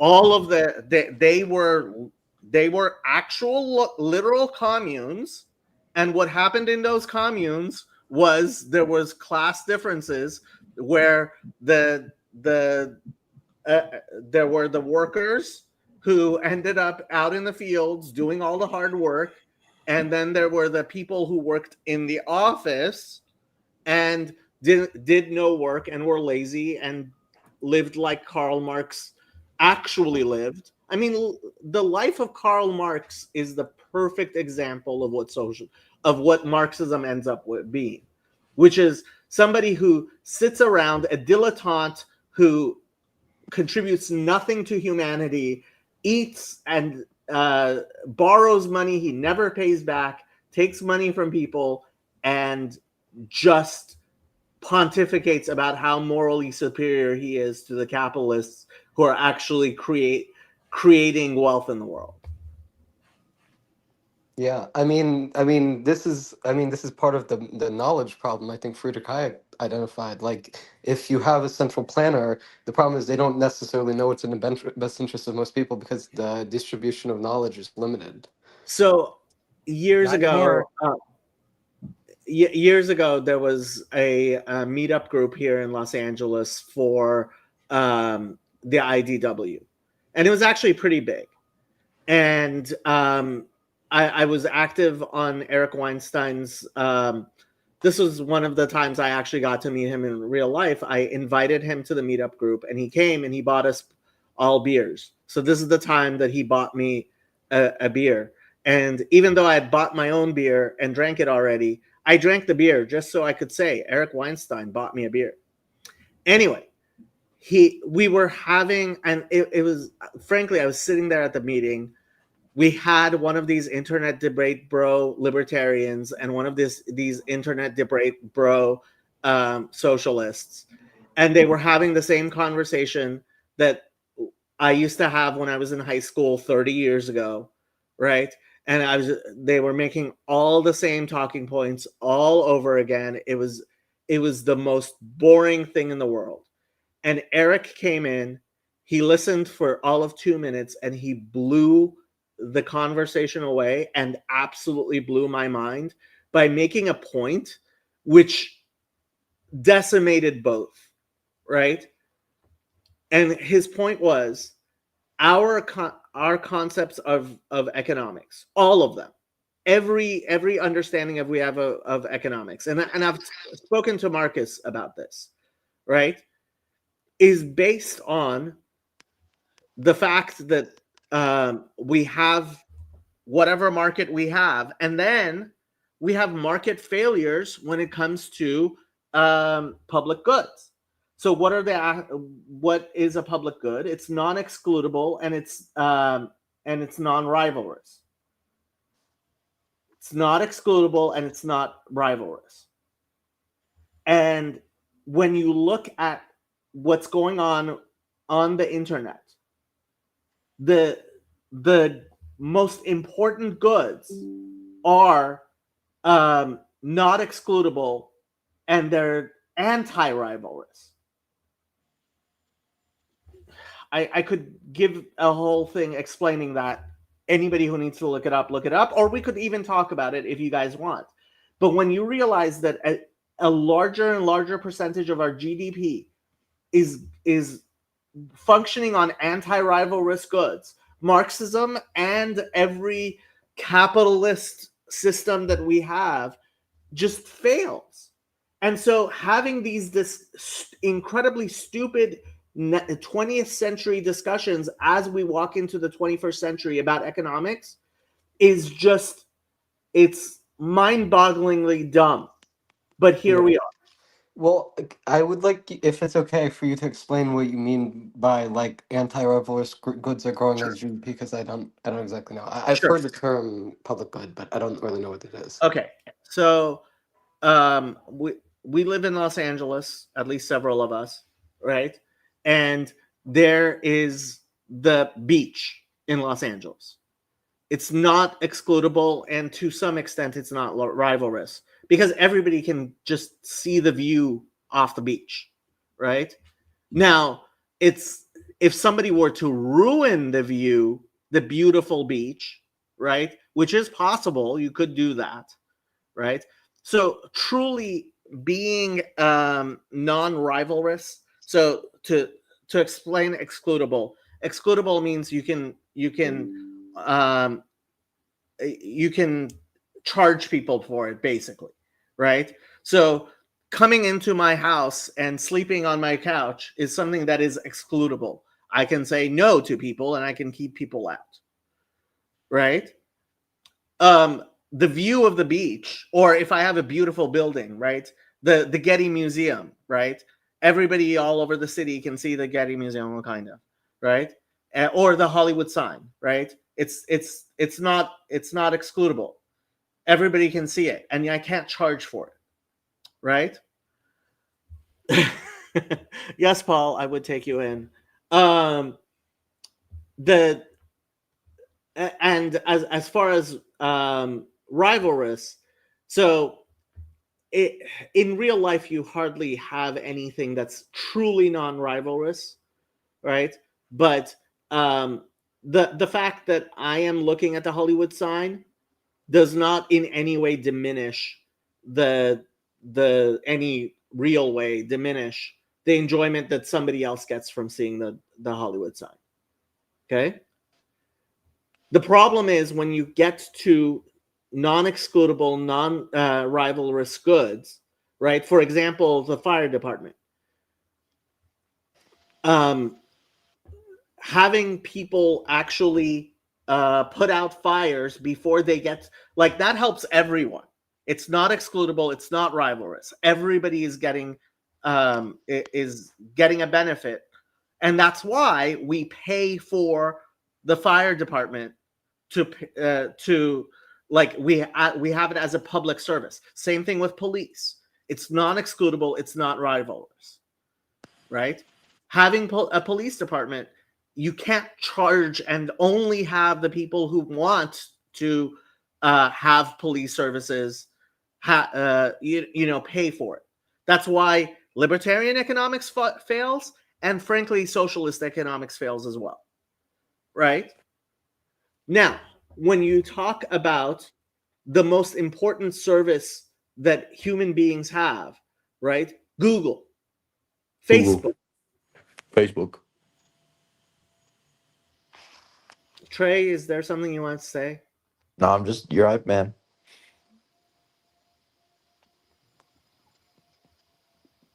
If you want to say You know, something, say it. you ever think about how money is excludable and rivalrous, and yet somehow the government has a complete monopoly on money? You ever think about how it actually doesn't have a monopoly on money. When you know the and you should know the actual definition of currency, you know better than most people that banks create money by giving loans, by taking deposits and giving loans. yeah, but they're all in the same banknote. Why are they all in the same banknote? Because but central banks can do the same thing, and that's government money. Exactly.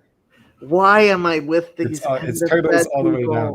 Oh my god! I didn't say turtles all the way down. never said end the Fed, but just calling it like No, it's not.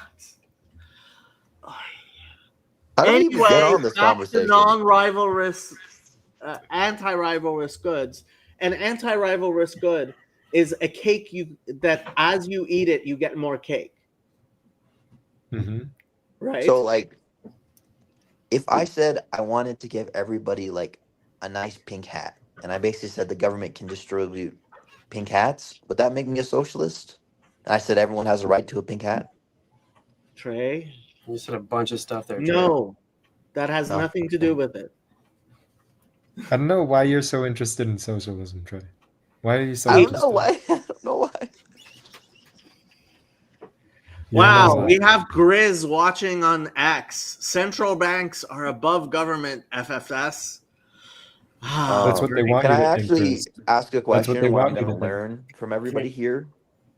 Well, I just want Jacob to get to his point about the non-rivalrous, non-excludable goods. So the cakes that you get more cake as you eat it. It is things like well, frankly, if Wikipedia actually worked, right? The more people edit Wikipedia, the more people use Wikipedia, the more valuable it becomes. Network Same effects thing with the drive value. Network affects the drive value. yeah, and intellectual property, right? When somebody creates like intellectual property is non-excludable ultimately, right? That's what became the huge problem with MIT, where who's the right-wing hero that people still mourn? What's his name? Who ended up committing suicide? You guys know what I'm talking about. He ended up in jail because he said information wants to be free. For the Snowden? MIT guy. What? No, not Snowden? Aaron Schwartz. Yeah, Aaron Schwartz. Yep. Right? The martyr for information wants to be free. Yep. Right? Intellectual property is inherently non-excludable, even though we artificially create copyright laws, etc., to try to protect it. Yeah. Right? Because again, all our economic systems fail when the most important things are anti-rivalrous. We don't have an economic system which does the Hayek signaling of actually paying people for contributing, for creating capital. And this is why IP abolishment is stupid? IP abolishment, I don't know if it's stupid, but this is what, like, people who actually understand economics and understand how the world is functioning, like this. I've given I have up. a dumb question, but finish. I've given up like discussing these things with most people because it takes a very high IQ to even understand what I'm talking about. I think I understand what you're talking about, but I don't know from most people. Okay, so here's my dumb question. And I'll ask it in two parts because you just made me think of something else with the intellectual property thing. So, where does something like, or how does something like water fit into this system of economics? And part B, if I'm understanding correctly, does what you're describing, how does what you're describing relate to intellectual property in the example of whoever it was? There's that red shoe company, but they wanted to actually copyright the word red, not just the way they were using red in their product. Those two things.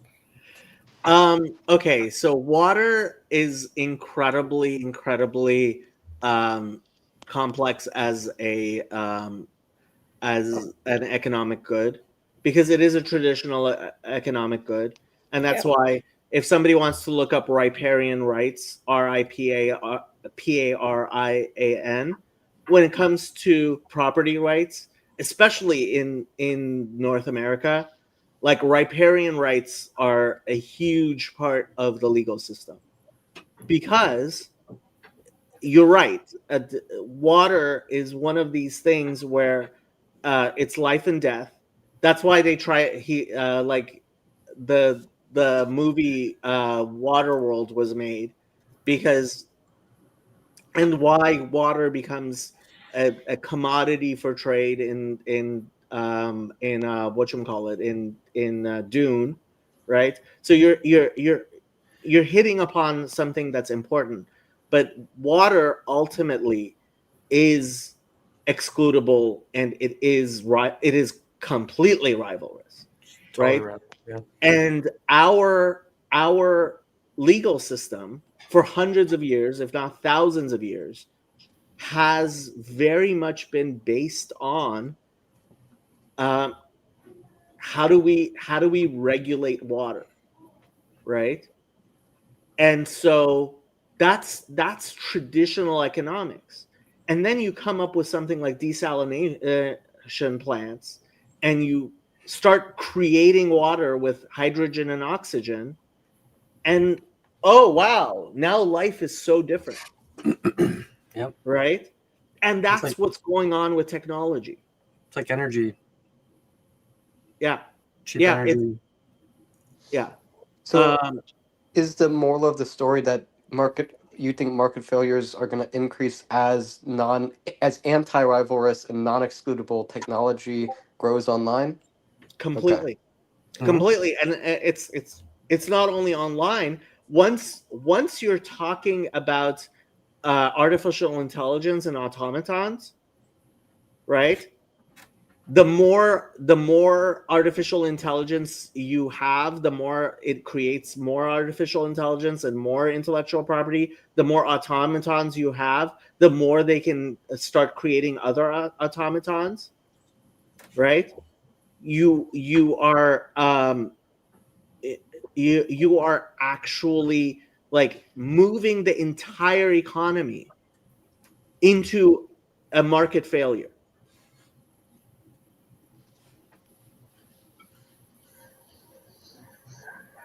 And so having the normal 20th century discussions that we used to have about economic systems becomes less and less viable. Okay, so we need less Ludwig von Mises and Friedrich Hayek and more Jacob Federicci and Eric Weinstein No, conversation. Eric Weinstein to some extent, yes, but he's not an economist. His wife is.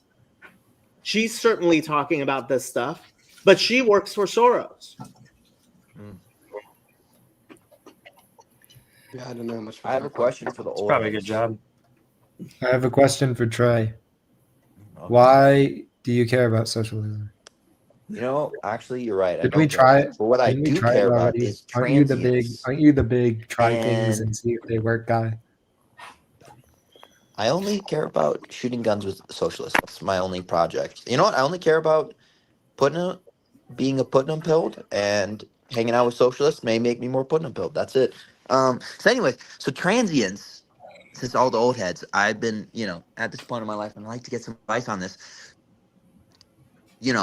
Being young and all that stuff, how much do you reflect back on the importance of like job opportunities versus staying in an area, building relationships and building community? Do you think like, oh, I'd rather take all the bigger job opportunities, or I'd rather focus more on community? What do you reflect more on?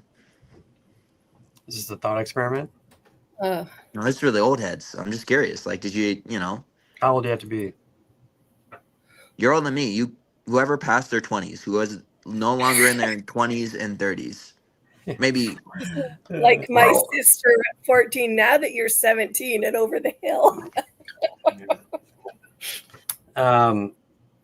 So what's more important, chasing the economic opportunity or putting down roots?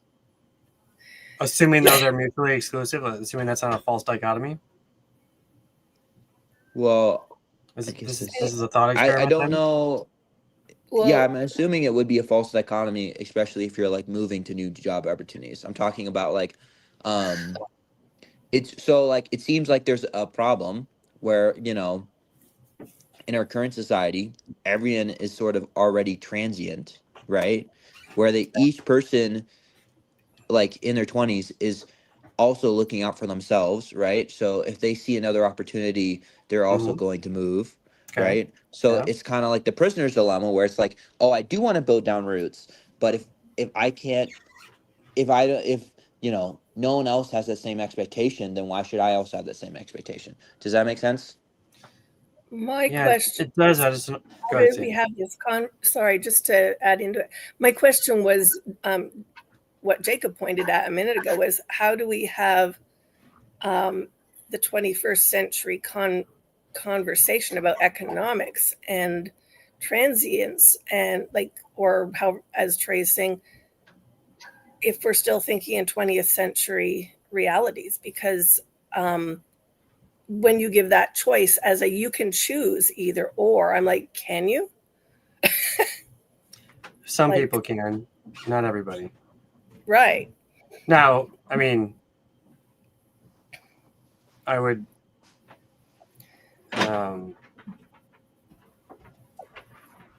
Yeah, some people can, not anybody. More and more like- people can, though. Well, it goes. So this is another part of it, right? I think people say, "Oh, if you'll move there, you'll make new friends," right? And it seems that like young people have a different view of it than older people. Where I think older people, I could be wrong of this. That's why I'm asking the older people in the room, don't view friends as replaceable. But it does seem young people have this idea of transience, that like they're not replaceable, or at least they're like interchangeable. That like I have friends, I built 2 years of friendships in somewhere, and then I'm gonna move somewhere else, and I'm just gonna build 2 years of friendships. And it seems to me it's like, well, no, it seems like there's a clock on friendships. Not that they end, but they become more difficult to maintain. You don't have as much time and all that stuff. Yeah, I mean, that's true. I think. I mean, that was a hard reality for me post-divorce.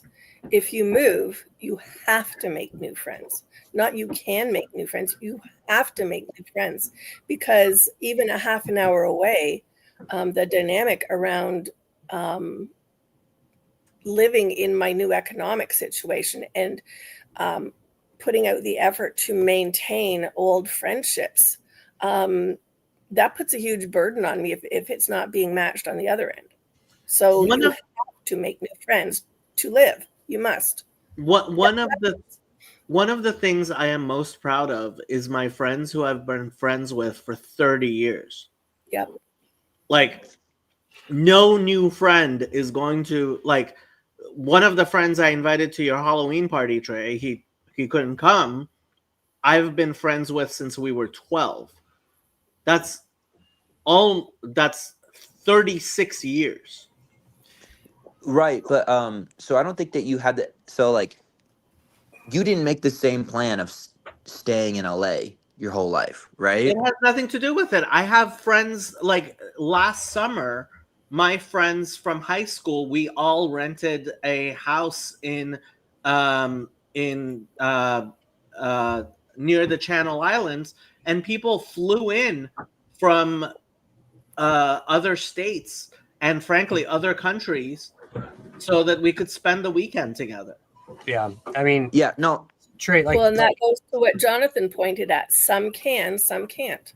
My and son lives 10 hours away from me, and staying family with him requires lots of Facebook chats and photo pictures of his pet, Mhm. and a lot of gas, I'm travel expenses. And I'm saying something more radical. So Marcus, I think that he's made this public in our friend group, and I don't think this is something bad to reveal, but he said that he wanted to move back to Philly because he wanted to take a job and he wanted to have all of his friends he knew in high school all reconnect together and basically raise a family all like no each of them raise their own families together so that their kids can be friends with each other, basically saying we're going to commit to that, right? Yeah.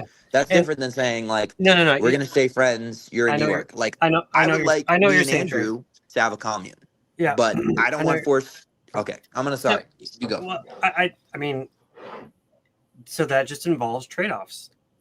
So in some circumstances, if you want to have proximity to friends and family that's geographically bound, then you are going to have to, and if that's the highest priority thing, then you may have to figure out a different line of work. You may have to accept that you're going to make less money than you would have otherwise made in other circumstances. But I do think that the world is changing, has changed, will change, such that maybe those problems inherently go away. So I left West Michigan after college, and I lived in Chicago and Austin, Texas. Both kind of like, second tier, third tier, try hard tech hubs. There was enough economical, activity to sustain me there. But COVID accelerated that trend of remote companies in tech. And now I can live back in Michigan again to be close to family, to be close to friends who are rooted here, who have other careers that are either geographically okay in West Michigan versus not, like in tech. But I expected that I would never live in West Michigan again in my life, just given my career trajectory, and then technology opened up doors and just changed the landscape. But I also, before I moved back here, while I was in Texas, had to think a lot about like settling down in the suburbs and putting down roots and making concessions about amenities and things in life, commute times, all sorts of things that you think about, that affect quality of life, for purposes of putting the kids in the right schools and having, other kinds of advantages of the suburban lifestyle. So there's trade-offs, man. Like I don't know what to tell you. But do you regret chasing those career dreams versus like spending more time in Michigan? No, I mean, but it's now again, it's going to be very peculiar to me because I had the means to be able to go back home and travel and see friends and family on a fairly regular basis and maintain those relationships. And all the telecommunications technology that we have makes it easy to, stay in touch. And a lot of us are now sharing text threads and, various internet groups, right? Private or otherwise. And so a lot of the regular communication happens there. And anyway, so no, I don't regret it. But at the same time, like if I can totally understand if someone's like, I value the in-person or the day-to-day interactions that are physical or whatever, and the shared experience of, having, for us moving back to Michigan, a lot of it was just about our kids and their cousins and just having that, recreating that situation that we had in our childhood that were much more geographically bounded at the time, and thinking like that was important. So no regrets, but it definitely had trade-offs. And regrets are something you have to live with throughout life, because they're going to come up on a regular basis. You can't always make a choice that allows for everything that you want or wish was true in your reality. Like I don't have any of the friends from high school. I don't have family near me. I have my son Jacob. He's an hour away, but the rest of my family are anywhere between like 3 and 10 hours away. And we didn't even leave one province, I regret the fact that I cannot have both my sons near me. I can't change that.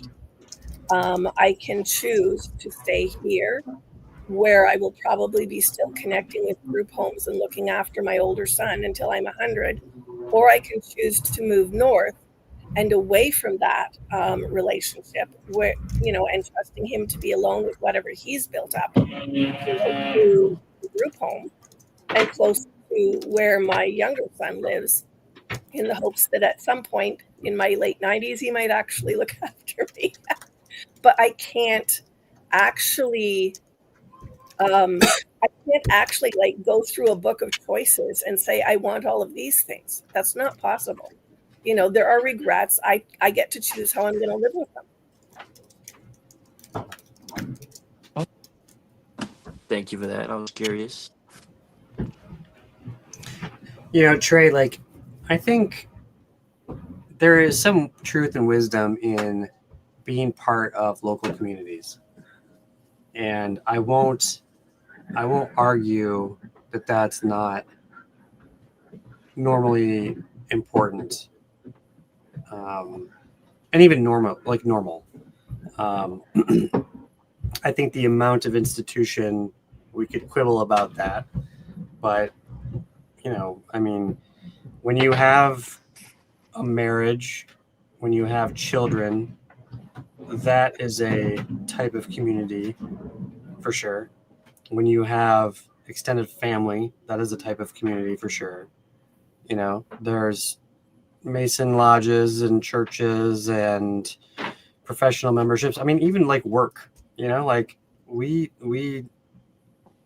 choose to some degree where we work and who we fraternize with at work. And that's a community. And so, what does Putnam say? Like there's 3, like you should have 3, or 3 is kind of like the sweet spot for what makes a good democracy function. Is that fair? No, he doesn't suggest an amount. He just says join as many as possible. Well, there's only so many days in the week, but Well, I think he for doesn't most people, say routinely, but that's besides the point. Yeah. I do think but I also think that the world has changed enough such that, like I lived in a neighborhood in Austin where we saw our neighbors, but kind of like passing ships in the night. Like, we were very tightly packed in together in a planned community kind of thing. But, like we are all doing our own thing. Right. So that dynamic of neighborhood camaraderie maybe has changed a bit with demographics and the transience of like the city living and people moving in and out. But at the same time, again, there are, I think Discord, I think communities that are doing streams, it's not nothing. And people do participate in these communities, and in some cases it's very anonymous, but that's also true of a lot of Christians and churches. And maybe that doesn't count, but or count the same way. But I guess I don't take such a dismal view of it, and I don't think that it contributes 100%, or even, I'm not even sure if I would say disproportionately, to the breakdown of American society, civilization, and the polarization of politics. I mean, certainly the technology platforms can exacerbate it through algorithms and such, and echo chambers. But like, man, that also happens in your. People choose which parish they go to based on, is the priest too conservative? Is the priest an old liberal? They choose their neighborhoods based on the kind of people who live there. I mean, there's a lot of self-selection, and there's a lot of social pressure to conform to a cultural zeitgeist in places where you are. And I don't know if that didn't exist in the 30s in the Putnam golden era, but it exists now, no matter what. You can't escape it. Okay. Yeah. The end. I appreciate your response. I still think you should. I appreciate you responding, and I still think you should read The Upswing. And I think it clarifies a lot of these ideas. The 1900s, the early 1880s, and pretty much that area was about as no one was in church, no one was in any groups, everyone was disconnected.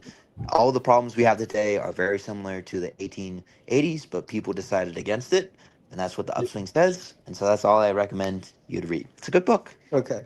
Well, I have a question for you, Trey, if that's okay. Yes. Yes. Are you familiar with the work of Susan Cain at all on introverts, and specifically how there's a certain power to introverts that is unrecognized? Because I think that would be relevant if you're talking about like advocating for people to be a community. Because to my understanding, what Cain discovered is that there are like genuine psychological benefits to introverts being alone as opposed to being in community with other people. I'm going to be honest, I don't really believe in introverts. I'm kind of becoming more skeptical of it. But I have not read Susan Cain. Okay, because I mean, it does seem. I mean, just from like lectures I've seen, there does seem to be psychological evidence that there are people who generally do have a better way of being when they're by themselves versus when they're with other people. And so I don't think a one size fits all policy necessarily works.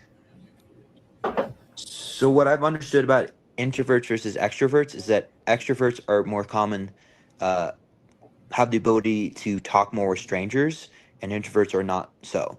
Introverts are more comfortable talking with people that they already know. Okay, I thought there were introverts. Maybe this is a subset of introverts, but I've heard that there are people who aren't good at talking with other people in general.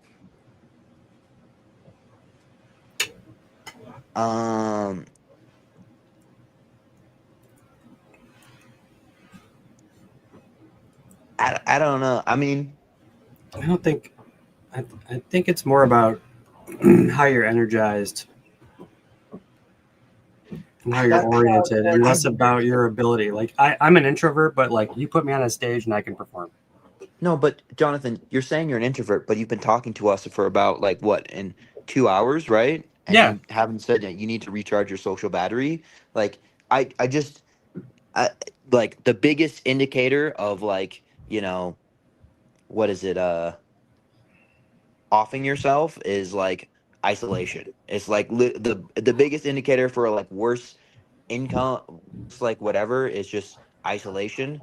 And Yeah. it does not make sense. People are engineered just for isolation, and I don't know. You know what? I may need to do more research, but like, it just seems that extroverts were originally introverts that just changed pretty much into extroverts. That they're probably just were better socialized. I mean, I got a bigger battery than maybe most introverts, but that doesn't change the equation. And also, this is not as draining as going to a raucous frat party or something. I mean, there's different types of social interaction. Exactly. That's kind of what I'm saying, and which makes more sense to me, unless there's like strict things saying that, is that basically introverts actually like introverts just have different sort of social circles which they're comfortable in, and as they get larger and larger, then they technically become extroverts. So let's say I have 5 friends at a party, right? Yep. And I trust them and they're all supporting me. I feel that I would be able to talk to more people. But let's say that because I wouldn't be technically alone, or I wouldn't feel that feeling of burden of conversation. Like if I just had random people approaching me and I was with Yeah. all of my 5 friends, Yeah, you got a safety net, right? You got safety net. Yep. Right. Okay. Fine. And so it just, because I would say that I characterized myself as an introvert earlier in life, but as I was better socialized, as I learned better rules, and as I had confidence in more areas, I became, I think, what a lot of people would say as an extrovert. No, Trey, no. But that's an autistic. anecdote. That is 100% an anecdote. But Trey, you're autistic. Your neurology is actually divergent from most people. but by definition, I would be an introvert. Autism Right. pushes towards introversion, right? Okay. But you realize you have different circuitry than neurotypical people.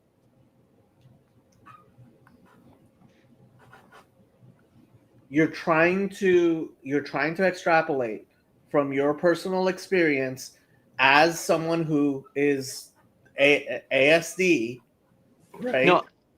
Yes. I to- understand that. To and- neurotypical people. No, I understand that, and I fully understand that I am biased in this, but I think that I'm saying that It's not a question of bias. It's a question you of didn't even let me you're finish. extrapolating from you're extrapolating from autistic people to neurotypical people, which is a bad You didn't let idea. me finish. You didn't let me finish. But I'm saying that there's something incorrect in the methodology of saying an introvert, because an introvert, a true introvert, would be uncomfortable talking to anybody, and it doesn't make sense to me that an introvert can exist if It's just they were talking to someone that had the same interests, that had the same likes, that they've known for a couple years, that they were like, man, I don't want to go outside and talk to my buddy that I've known for 5 years that we share the same interests with. That doesn't really make sense to me.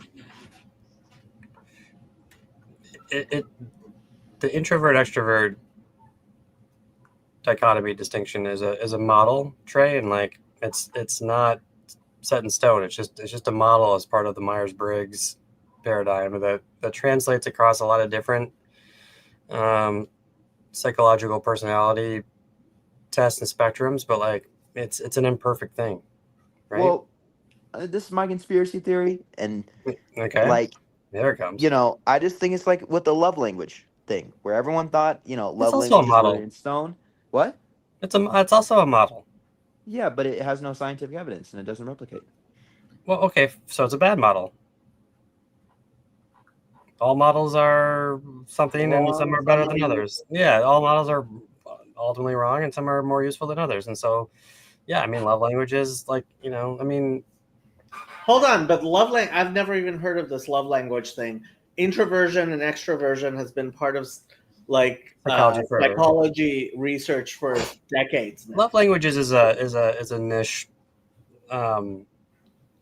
I'm sure it was popularized by some pop psychology book. I've heard of it. It's a thing, but like it's pop psychology at max. Okay, Like, personality research is an actual. yeah, I know. I'm what I said is still correct, though. I mean, there's a spectrum of models, and some models are better than others. You know, I mean, I think Big Five personality is an interesting model because it's factor-based analysis, right? So it was an emergent phenomenon. So it was more about like, hey, what comes out as things that are right. That's my understanding more. As it was kind of didn't come in with a hypothesis as much as it. Yeah, it was emerged. It was crunching crunching data, and it was like, hey, what are the things that come out of this, and then interpreting that result, which I think it can be powerful. But again, it's just a model, and you know, I don't know. So don't over-index on the models, right? And I think that's that. If I had one takeaway thing for you in this whole conversation, including the Putnam stuff, the Noahide stuff, and everything else, don't over-index on a model. Okay, wait. Can I say one thing? And this is over. So there's Andrew will like this. So there's this concept basically in weightlifting that the perfect amount of like how to gain muscles is right before failure, like 2 sets before failure, right? Yep. Yep. And so people are saying, well, the best way actually to gain muscle is like about 2 reps before failure. But Okay. you can't say that to somebody who's weightlifting because they don't even know what failure is. And it's Sure. always really hard to get even to failure. And Yeah. honestly, you should push for failure the whole time. And there was this whole debate in like the fitness community. And I think the correct piece of advice is push for failure every single time. And then Right. if you're pushing too hard, like stop and maybe do 2 sets before that. And I think Because if stopping 2 sets before failure is the optimal, but you don't really know when failure is, you could be suboptimal by stopping too soon. So you might as well just say, you know what, I'll tolerate the margin of error here, right? And so failure is the right place because you are at least only two hold sets on. away. yes. We yes. have a fitness professional, a licensed professional trainer on this stream. Who's eating You ice listen cream to and laying Jeff in Nippard. bed? Yeah. Back me up, Andrew. Back me up, Andrew. But am I right? Well, yeah. Who's? Wait, what do you say? I don't know, man. You just lift I don't heavy and call it a day. You Lift lift heavy. heavy, you eat good, and See? that's how you build See? muscle. Just- There you go. The best weightlifting It's is very simple. weightlifting. I think I If have. Yeah. you're really into weightlifting, you would know about Jeff Nippard and like the science weightlifters were like trying to find the most recent study. But I think that as soon as you label yourself an introvert, you don't know how far you are in your extroversion or how far your extroversion can go if you work on it. So Yeah, all that's that introvert extrovert thing is bullshit, and I don't know why you're talking about it, Trey. It's all I there. also have a dumbbell I never use right next to my. Oh yeah, that's the first time I picked mine up in months, just for effect on stream here. Yeah, it lives next to me, so I know it's there. It's just ready for action, in case I need to clock somebody over the head with it. It's a weapon. All right.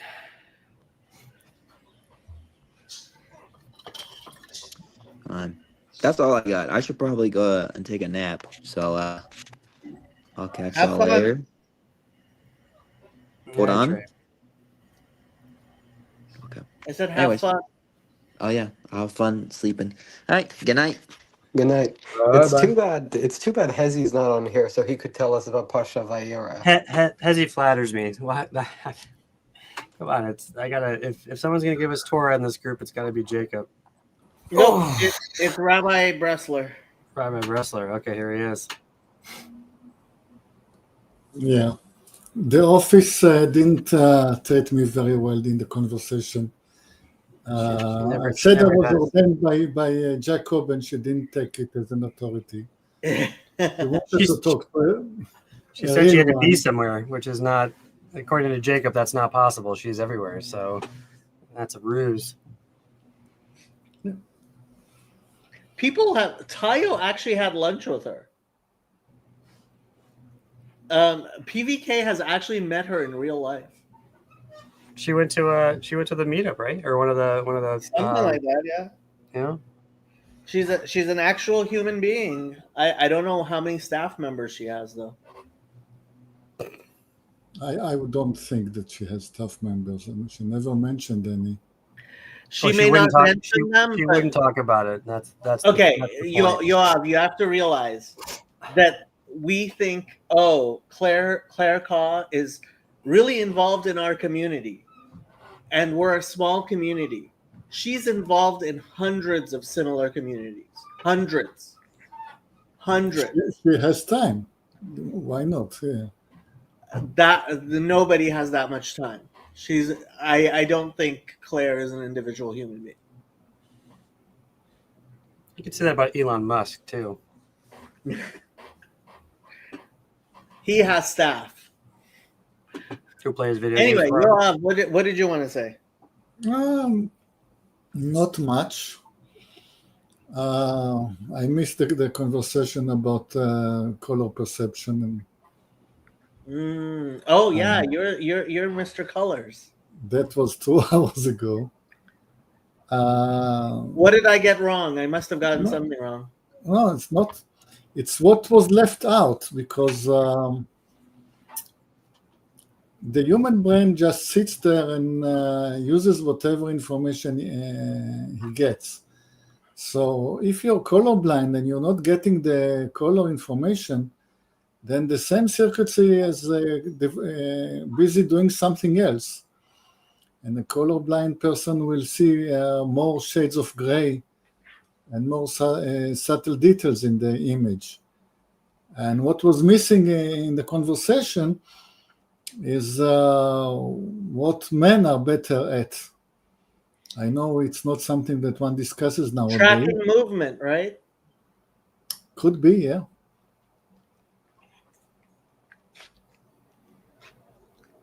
Well, I wonder if there is a study about what is that men do better than women. Well, Lucky is the first male dog I have ever had. No, Duke was male. Why did I forget about that? He's the second male dog I've ever had. But yeah, he's a male. Yes. Can you extrapolate? No, I have no idea how dogs view things, and I have no idea if there's sex differences in dog perceptions of colors. Yeah. But Ron said puppy, so. Yeah. So what were you going to tell us, Yoav, about what men can and can't see? Well, I was talking about colorblind people, but I just wondering if there were nothing much on my mind to say. Another comment to you from another broadcast. Mm-hmm. You keep insisting that the American president has a lot of power in Israel. So I want to support that view and say the American president has more power in Israel than even you can imagine. The problem is that he has to spend most of his power in negating the influence of the previous president. And if you have a trial, a famous trial, that is ongoing, and suddenly consistently there's an American come into the courtroom with a laptop and start typing vigorously, sort of American that doesn't speak much Hebrew, if at all, then you start to wonder what is this American doing in the trial. Is it just sitting there to make a point that the Americans are here? This kind of influence. Is the trial televised? I don't think so. I don't think so either. Okay, but that was a comment. No, that was not a rhetorical question that I knew the answer to. I was just actually wondering. Yeah. Not usually. I don't think so. There is a protocol, of course. Bereshit Yudchet Kaf Bet. Can you quote it for me, Chezi? I will look up. I'm not such a rabbi that can quote you. Chapter and verse? What kind of a rabbi are you? Come on. Because he is always demanding Torah from the peanut gallery and just throwing Hebrew out. Which is his right, I suppose. But Bereshit Yud Chet, was it? Yep. Yud Chet what? 22. Chaf Bet. ויפנו משם האנשים וילכו סדומה, ואברהם עודנו עומד לפני הוויה. Yeah, this is from week's parasha, but This is the famous Rashi where he says this is a tikkun sofrim, isn't it? Mhm. A tikkun what now? Sofrim.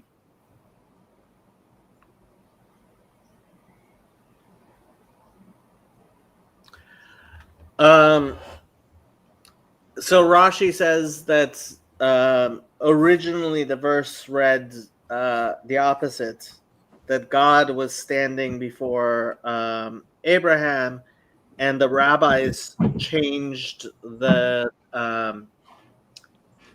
text, and for some reason Christians have imagined that this is proof that rabbis change texts. But whatever. I don't think that was what Chazi meant by asking us to discuss this. I'm wondering what he meant by asking us to discuss this. Wait, is it tikkun sofrim when you change the text? Tikkun means a rectification. Sofrim means the sages or the scribes. Yes. So a tikkun sofrim is a amendation by the scribes. Okay. I have it in my memory that the site of the actual Sodom was found by the Dead Sea in Jordan. Apparently, a few years ago, there was a scientific study which said that a meteorite may have exploded over Sodom, which melted like stones in the area. Yeah, but the way you present it is that there was this theory that explains how it could have been done. And my way of presenting it, that the actually place was found. And while digging it, they find the signs of something that could be interpreted like a meteorite hit, because otherwise it would have been an atom bomb, and that was excluded. Yes, they did exclude an atom bomb, which I think at least some of our friends would say that was a mistake to do. Yeah, but would you agree that this actual site was found? I guess. Okay. Ich weiß. Okay. Nice niche. Question. It seems as if a reward for righteous people in the Hebrew Bible is to be turned into an angel. Is that fair? No. Say that again? Who became an angel? Enoch? Oh, that is Elijah or Elisha? I get that is a agreement between Christians and Jews. As Jews, we don't believe human beings became angels. Christians have a much more murkier line, even though, I mean, So- you're talking about Christianity. Oh, you know what? I heard it from that Ephraim Palavov guy. So grain of salt, maybe. So maybe not a surprise. Okay, I withdraw the question. Source criticism and all that. What seems to be bothering Chazi is that you had a situation in which Abraham is sitting there, and God is there, and some people are also there, and so obviously Abraham is having a prophecy, but then the other people also participate in that, and Chazi is asking, can prophecy be in broadcast mode? Can people nearby hear it? I don't know why this is a problem. I mean, it certainly isn't our normal way of understanding prophecy, at least in most Orthodox lines. We would say that And Navi, a prophet, has special access that other people don't. It's an individual being. This is another video I've been considering making, right? Which is the mystical path. When you talk about mysticism, you're not talking about you're not talking about group revelation. Now, Sinai was group revelation, but we believe that it is fundamentally different from other things because it was group revelation.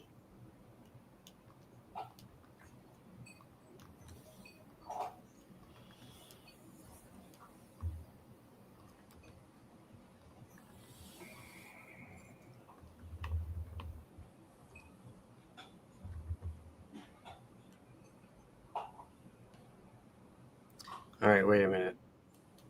So Chedi, if it was a ziggurat, also a spaceship,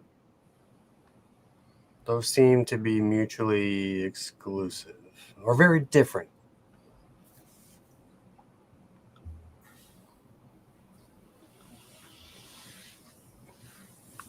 Context here is that Tower of Babel is a spaceship.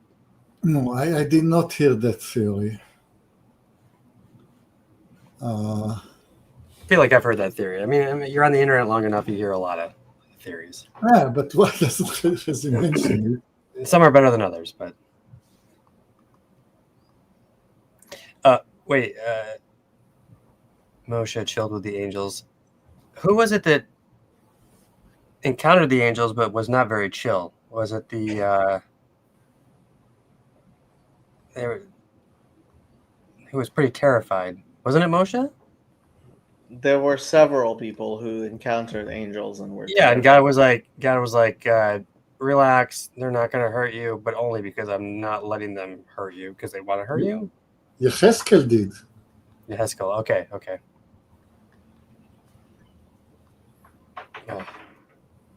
I should get better at my Hebrew Bible in English. Just in English.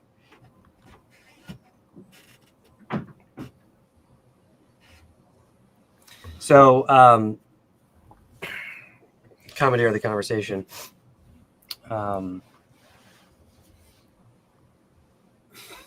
Moralistic therapeutic deism. Jacob, have you boned up on that? To some extent, I haven't been following the discussion you guys have been having. I mean, I think Sam's videos were excellent and correct. Yeah. I do too. I think I've been thinking about like how it relates to Noahide phenomenon largely, and not that. And so I guess maybe the question that I've been thinking about is MTD just the water that is sort of where everyone's at, which is what we should think about in terms of bringing, let's call it, Judaism to the nations in the form of the Noahide laws and whatever, right? And like think about it from like that's where you are, versus MTD actually being defined as a no. This is a creed or proposition that you should actually embrace. We're going to be monotheistic. Wrong M. Moralistic, therapeutic, and deist. And deist is maybe not the right word, but like, I'm thinking like, is it? What's the right orientation? Okay. I'm pretty sure you weren't around when we were having our discussions about Rabbi Steinsaltz's article about the how tolerance is not relevant in Judaism. Mm-hmm. I highly recommend you read that article. It's I've I've I've linked it several times in the Discord. I should probably find it. I should have probably talked about that before. So when you say I wasn't around because it was years ago, or I was just out of pocket Yeah. for a time. No, it was years ago. Okay. Yeah. It was a long time ago when we discussed that particular thing, but I think it is very relevant to this discussion. Yeah. Insofar as creating or seeing Judaism as a sort of universal operating system within which other religions can operate. mm-hmm. The second thing I will say is moralistic theistic Therapeutic. theism, or whatever, however you whatever that the thing is. Moralistic therapeutic deism. Therapeutic Therapeutic deism from Um, Sam Tiedemann. if you Tiedemann, yeah, I have to Tiedemann. say them, Tiedemann. You're messing me up now because you keep saying the wrong thing, and then I'm like, Keep on saying Tiedemann, and it's Yeah. Tiedemann. Weinstein, Weinstein. I don't know. It's Weinstein. Weinstein. Weinstein. Yeah. Well, for him, yes. Okay. Anyway. Yeah. Anyway, is fundamentally the opposite of the religious life that Rav Soloveitchik describes in Note 4 of Halachic Man. Okay. He actually, like, in a very real sense, is railing against the idea of therapeutic religion. Mm-hmm. Deism is the Spinozan heresy that Orthodox rabbis still rail against. The Watchmaker And- God. Yeah. And moralistic, I mean, I don't know if anybody actually thinks the moralistic is a good aspect of MTD. Totally. I think it was a bad name given to these five phenomenon Yeah. that are the five phenomenon themselves are not necessarily bad, or what you would describe by a therapeutic, a deist, and a moralistic frame. I mean, the first one is like, there is a God, he runs the world, and he cares about our individual lives and like things that happen, right? It's like, Right. wow, okay, right? If only Christians would actually believe that, for instance, right? Like, or anybody. I mean, just the amount of reorientation that we constantly have to do to that. And then the other four, I'm actually kind of blanking on right now, but every time I've heard them enumerated, they're always immediately strawmanned into some kind of and God's just there when, we need something or something. It's like, well, no, God is there when we need something. That's what's wrong with that. It's, you put this like whole, you put this whole spin on it, right?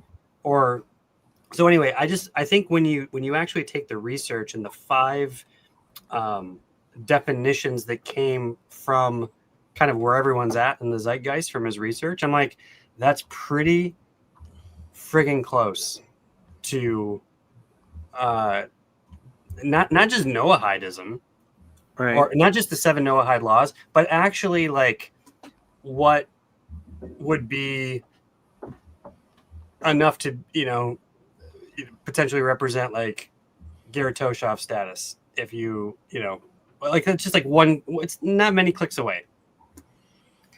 Yeah, I mean, ultimately, my comment on Sam's video was, Judaism pretty much accomplishes this stuff, but better.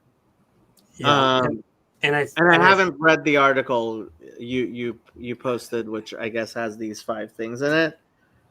Yeah, the world needs a religion, and if you ask me, I do believe that Judaism is that religion. Well, And I that's think, why I mentioned Rabbi Steinsaltz's. and I'll read that. I'll read that. I think another interesting critique against the whole MTD starting point is that it's intuitive to people, right? There's reward and punishment, right? Again, there's God. He made the world. He cares about the world. There's reward and punishment. I think that was one of the things. God wants us to be good and do good things, right? And it's like, and so typically, like if you search YouTube for MTD, you're going to get a lot of evangelicals or Reformed. There's a couple of Catholic priests, but you get a lot of Christian response to this, right? Because it's a big threat. Because really, what it does is it undermines the whole disease structure of Christianity that comes as a premise. It's like God wants us to be good. God exists. Blah blah blah. It's like, well, that's not enough because it doesn't have Jesus. But what's interesting is that they critique it also from the premise that, well, of course, that's just human nature, right? We're fallen, we're sinful. Like this is the wool over our eyes. You know, these things that you believe intuitively to be true, they're not really true. Like this is just, this is Satan's world, and the fall has given, us the inability to reason and stuff. And so based. So it's kind of, and that's where I think there's an interesting inflection point, and maybe where to push the controversy a little bit, which is that like these intuitions that we have, maybe they're not wrong, right? Like maybe the fact that these younger people, this is sort of where they are right now. These aren't symptoms of diabolical deception and proof of the premise of Christianity. It's actually proof against the premise of Christianity. And so embracing the critique, but then actually going in and saying you're straw manning the actual position here, by converting these 5 propositions into sort of the straw man that you use to set up for, the Romans road, or like, the sort of the path to, well, this is why you should accept Jesus Christ as your personal Lord and Savior to save you from your infinite debt to God, and that's why you're hanging over the pit of hell. Yeah, I mean, I guess I have to read. I have to read the article you guys have been discussing. You don't even need to read the book, I don't think. I think that 8-minute homily by that priest that I posted in the links channel is 8 minutes. He enumerates it faithfully, and then he sets it up and strawmans it. And I think that's like pretty much the best, or like it's good enough. I think it's good enough to at least like set the stage. Okay, so I'm gonna have to check it out. Yeah. I think there is definitely a lot wrong with how a lot of people just naturally view religion. And I mean, I just keep on going back to no for as I do. Like the idea that religion is the bomb that fix what ails you, as opposed to what ails you, is I think just has, like, our struggle is to wrestle with God. Religion, as I see it, is not the fix for that. Religion is that. Is the wrestle? Yeah.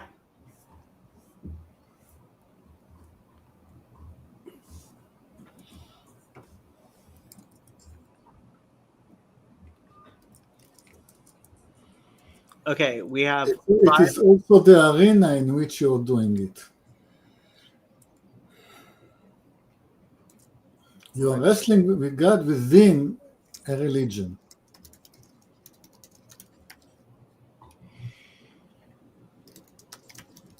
I see what you mean. I'm not sure I agree.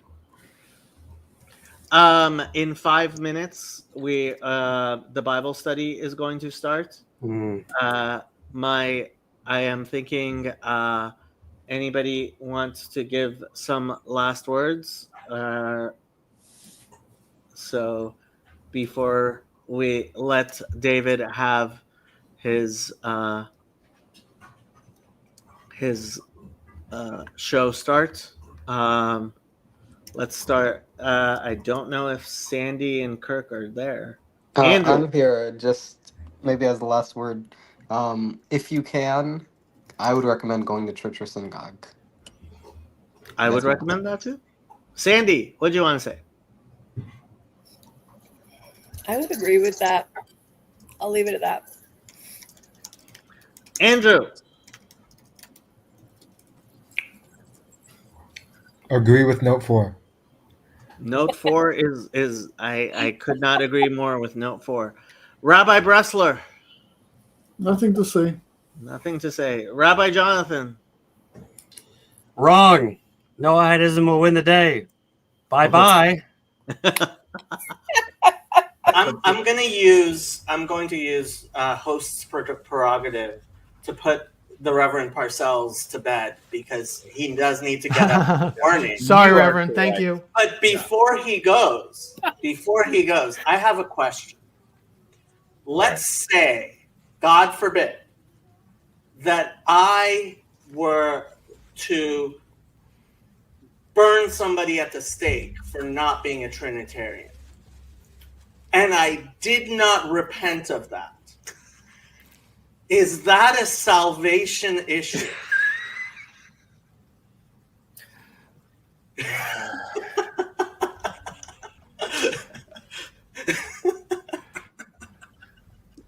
Sometimes Jacob takes There's a that devil's proverb. advocate thing too Isn't there far. a proverb that says something like, "Don't answer a fool according to his folly."